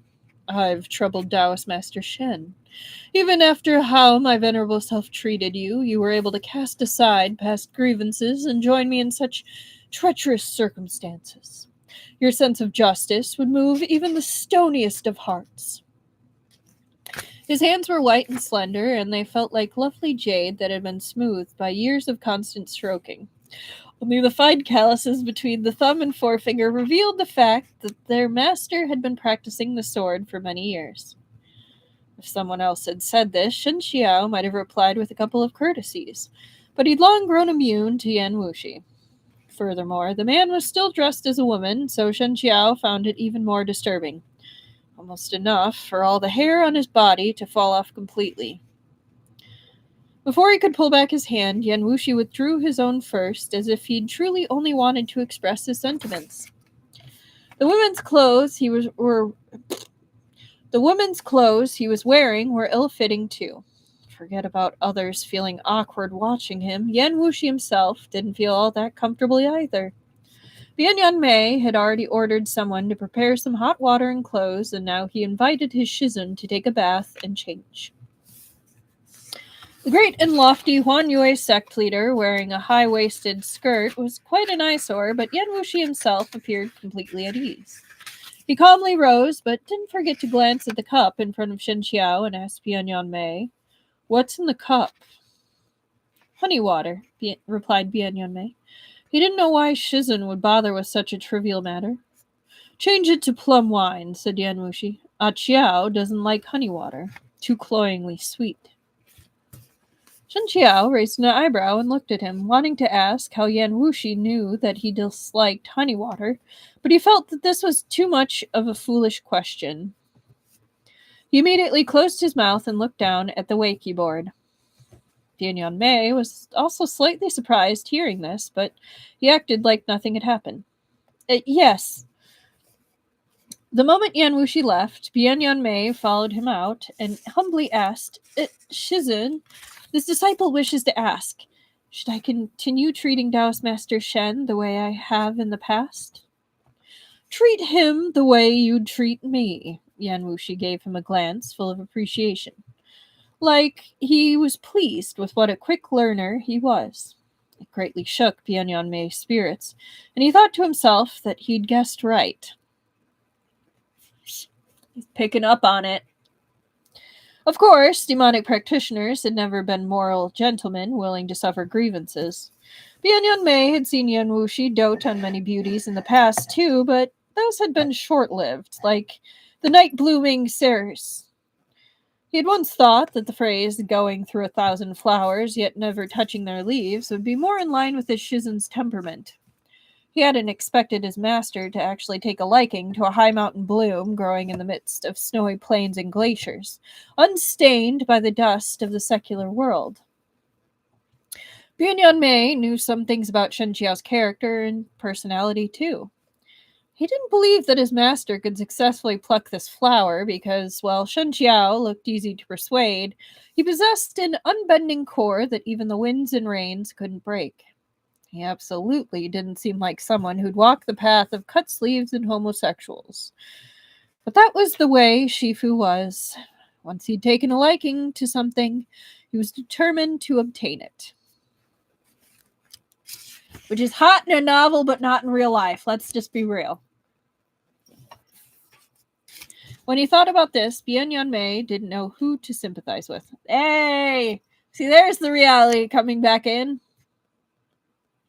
He coughed lightly and said, Forgive this disciple for speaking too much, but I don't think Taoist Master Shen has such intentions. You two don't seem to be in love at all. Yan Wuxi looked askance at him and said, Do you have any ideas? Bian Yanmei smiled. This disciple knows of countless ways to conquer a woman, he said, but not only is Shen Qiao not a woman, but he's also not an ordinary person, so ordinary methods naturally won't work on him. However, there's a fitting adage for this. A devoutly chaste woman fears a persistent man. Regardless of the situation, there must be some truth to it. No? It's just what? Prompted Yan Wuxi. Shizun has a demeanor beyond all others, said Bian Yanmei. If the other party were an ordinary person, even if you only wanted a passing fling, they'd be more than willing to share your bed. But if it's Shen Qiao, once Shizun grows tired, he might be unwilling to let the matter drop so easily. The implication was this. If your esteemed self wished for a casual romance, the world had plenty of beauties and many who'd be willing to climb into your bed themselves. But Shen Qiao wasn't only difficult to chase. Even if you did chase him, you might have a hard time getting rid of him. As the saying went, inviting gods into your house is simple. Sending them away is hard. Shen Qiao is a martial arts grandmaster. Don't bring trouble upon your esteemed self. Yeah. Yan Wuxi smiled. How do you know that I only wish for a passing fling? Don't tell me your esteemed self wishes to spend the rest of your life with him. Bian Yanmei was shocked, but he didn't dare ask and only said, I understand. In fact, he still didn't quite understand. Shen Qiao was indeed an extraordinary beauty, but beauties were plentiful in this world, and Shen Qiao was hardly the most dazzling or eye-catching one. Did the fact that he was also a Grand Master make him seem especially enchanting to Shizun? I mean, yes. Like, he wants someone who's able to kick his ass.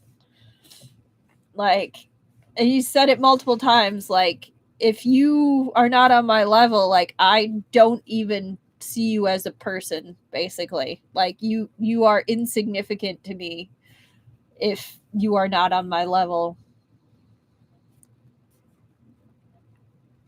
By the time Yan Wuxi had bathed and changed clothes, returning refreshed, Shen Qiao had already filled most of the wakey board.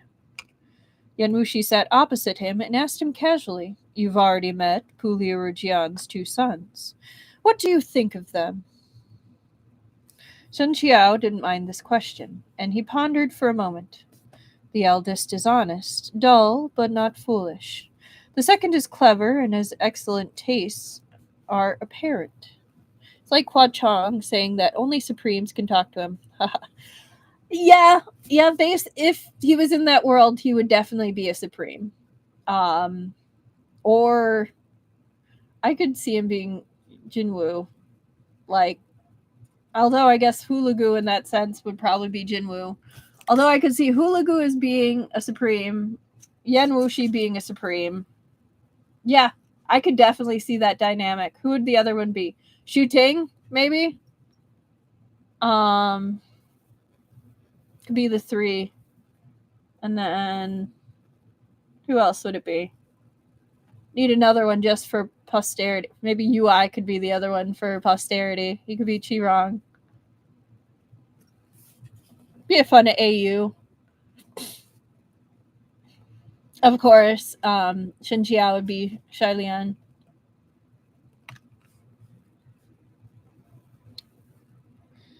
Your evaluation is truly pertinent. Dull, but not foolish, a phrase that strikes at the core of the matter. Forgive me for being blunt. Puliuru Jian has incredible resolve and remarkable forbearance.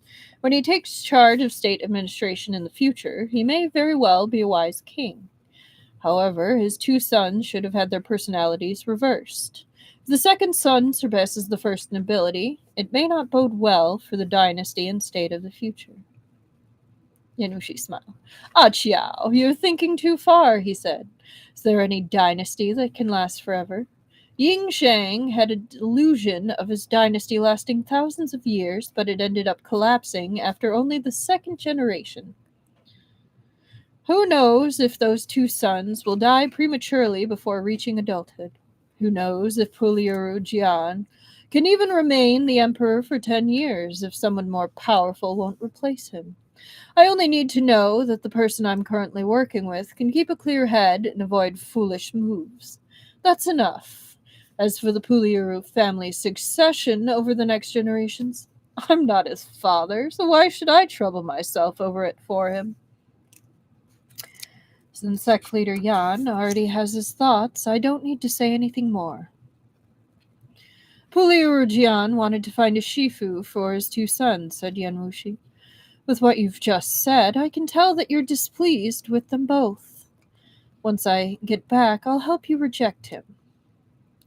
Sect leader Yan is a stronger martial artist than me, said Shen Qiao curiously.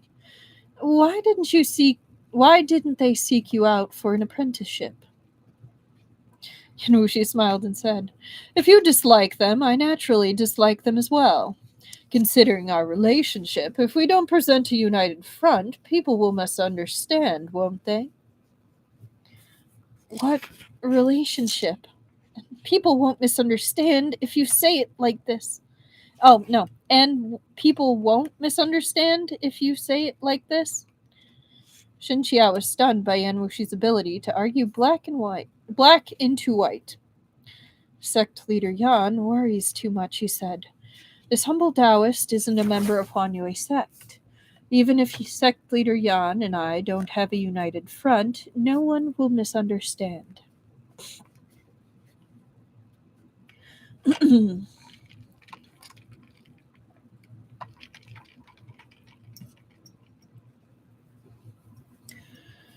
The palace coup truly embodied the phrase, in warfare, speed is king. With the help of Yan Wuxi and Shen Qiao, Puliuru Jian quickly gained control over Yuan Yun, and through Yuan Yun, he seized control of the court as well. As an experienced politician, he didn't let this bloody conflict spread to the entire capital, or even beyond its borders. Before anyone could react, the palace had already returned to its previous calm. Before this, seeking to indulge himself in pleasures without his ministers interfering, Yuan Yun had already abdicated the throne to his son, Yuan Chan, and proclaimed himself the Tianyuan emperor. As a result, now that Puliuru Jian had seized control of the situation, there wasn't even a need to establish another puppet. The 8-year-old Yuan Chan was still the emperor, just with another regent above him. Yuan Yun had finally fallen into the pit he'd dug for himself. After Puliuru Jian came to power, he did not hurry to ascend to the throne and proclaim himself emperor.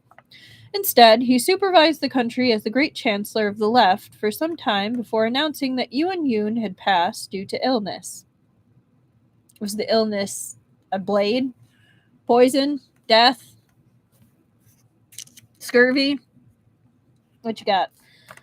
He also stopped the construction of the royal gardens, and the officials whom Yuan Yun had exiled for voicing their objections were gradually recalled to the capital, their reputations restored. Just these 2 decrees were enough to win over the hearts of the people. With the new emperor came new ministers. Puliuru Jian taking power also signaled the end of the easy road for the Buddhist discipline and Yihuan sect. Yihuan sect needed no mention. During the palace coup, neither San Jingxing nor Yuan Shushu had been in the capital. How could their remaining members be any match for Yan Wuxi and Bian Yanmei?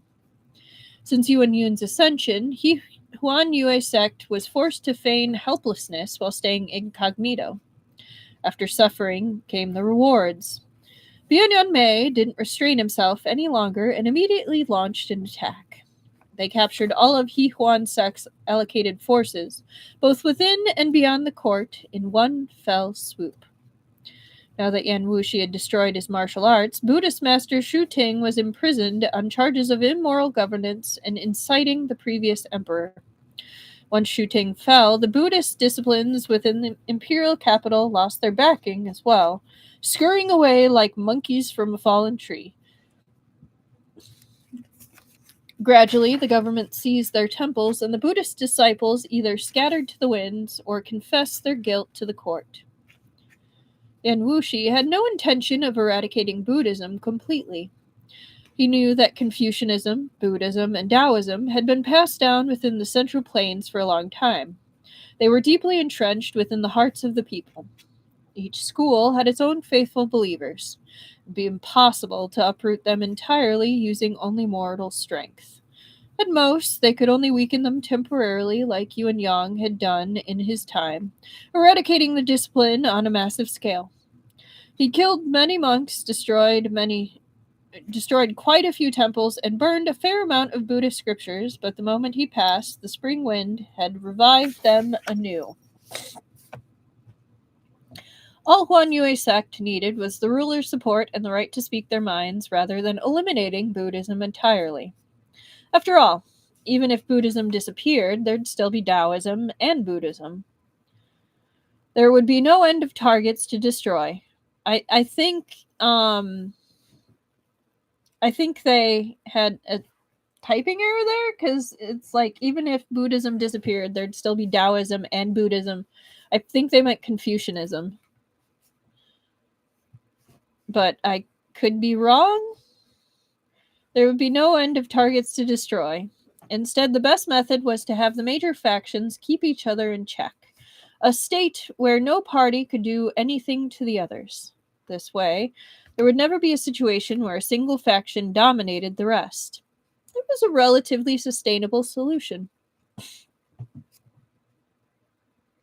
Yan Wuxi's views coincided perfectly with Puliuru Jian, so their cooperation was incredibly harmonious. Taking into account Yan Wuxi's and Shen Qiao's contributions, Puliuru Jian not only ordered the construction of a new Xuandu monastery within the capital, appointing Shen Qiao Xuandu Monastery's perfected master of profundity and discerning subtleties, but he also generously entrusted some of the imperial family's business dealings to Huan Yue sect.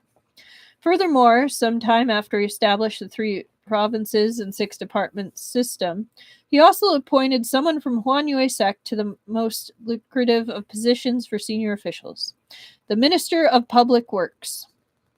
The Su dynasty would forever maintain an excellent cooperative relationship with Huan Yue sect, at least until Yang Guang turned against them and reneged on his promise. But those were all stories for later. The February after the coup, shortly after the end of the Lantern Festival, the Emperor of Zhou, Yuan Chan, expressed that Puliuru Jian was of noble character and great prestige, and thus possessed the qualities of an enlightened ruler. He also claimed that he was young and ignorant, thus unworthy of this position, and he announced his intention to pass the throne to Puliuru Jian instead. Puliuru Jian declined 3 times before accepting. He took the throne at Lingguan Hall and changed the name of the country to Su, and the name of his reign to Kai Huang. He also claimed that he wished to recognize his ancestors, so he changed his surname back to the Han name of Yang. Then he announced a general amnesty. Henceforth, a new monarch stepped upon the throne. The northern dynasties changed hands. Ever since the collapse of the Jin and entry of the 5 barbarian tribes into the Central Plains, there had been hundreds of years of chaos and turmoil, but now a new chapter had finally begun. For the common people, the storms in the court and the sudden upheavals within the palace had nothing to do with them. Their demands were simple: to be well-clothed and well-fed. However, the new dynasty's direction ultimately brought some changes. Leaving aside everything else, the amnesty alone was enough that everyone didn't need to pay taxes this year, so the people's lives became a little easier as well. More extra money in hand brought more smiles to people's faces. Ain't that the truth? At last, having come so far, Shen Qiao could feel the emotions stirring within his heart. For the first time, I can say I no longer regret the decision I made that day. The streets were lively and bustling as people came and went. Today, there was a temple fair, and so many people had come out to purchase the things they'd need for the dragon. Wait, let me read. Today there was a temple fair, and so many people had come out to purchase the things they'd need for the Dragon Boat Festival. Pouches, woven from colorful silk threads, were hung all over the small stalls in the streets and alleys. It was a dazzling feast for the eyes. Hearing Shen Qiao's words, Yan Wuxi smiled.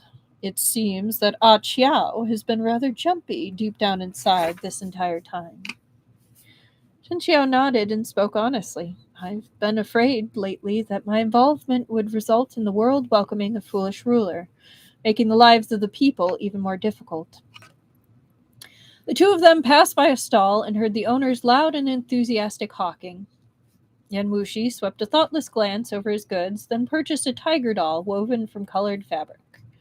A looped cord was fastened to the tiger's head, while a silk sash was tied to its lower end. It was a charming, simple look, vivacious and lively. Yan Wuxi shoved the tiger doll into Shen Qiao's hands. Perplexed, Shen Qiao asked, "For me?" Holding the soft doll in his hands, he fiddled with it, moving it back and forth. He couldn't help but smile. Truly quite cute. Yan Wuxi chuckled and thought to himself, yes, like you. Big cats, small cats, they're all cats. My venerable self spends my days in the company of cats. After strolling through the market, the two of them went back. Yan Wuxi's junior preceptor residence was already unsealed, and Yan Jian had bestowed upon him a new noble title, changing its name to the Duke of Wu's residence. Yan Wuxi now lived here.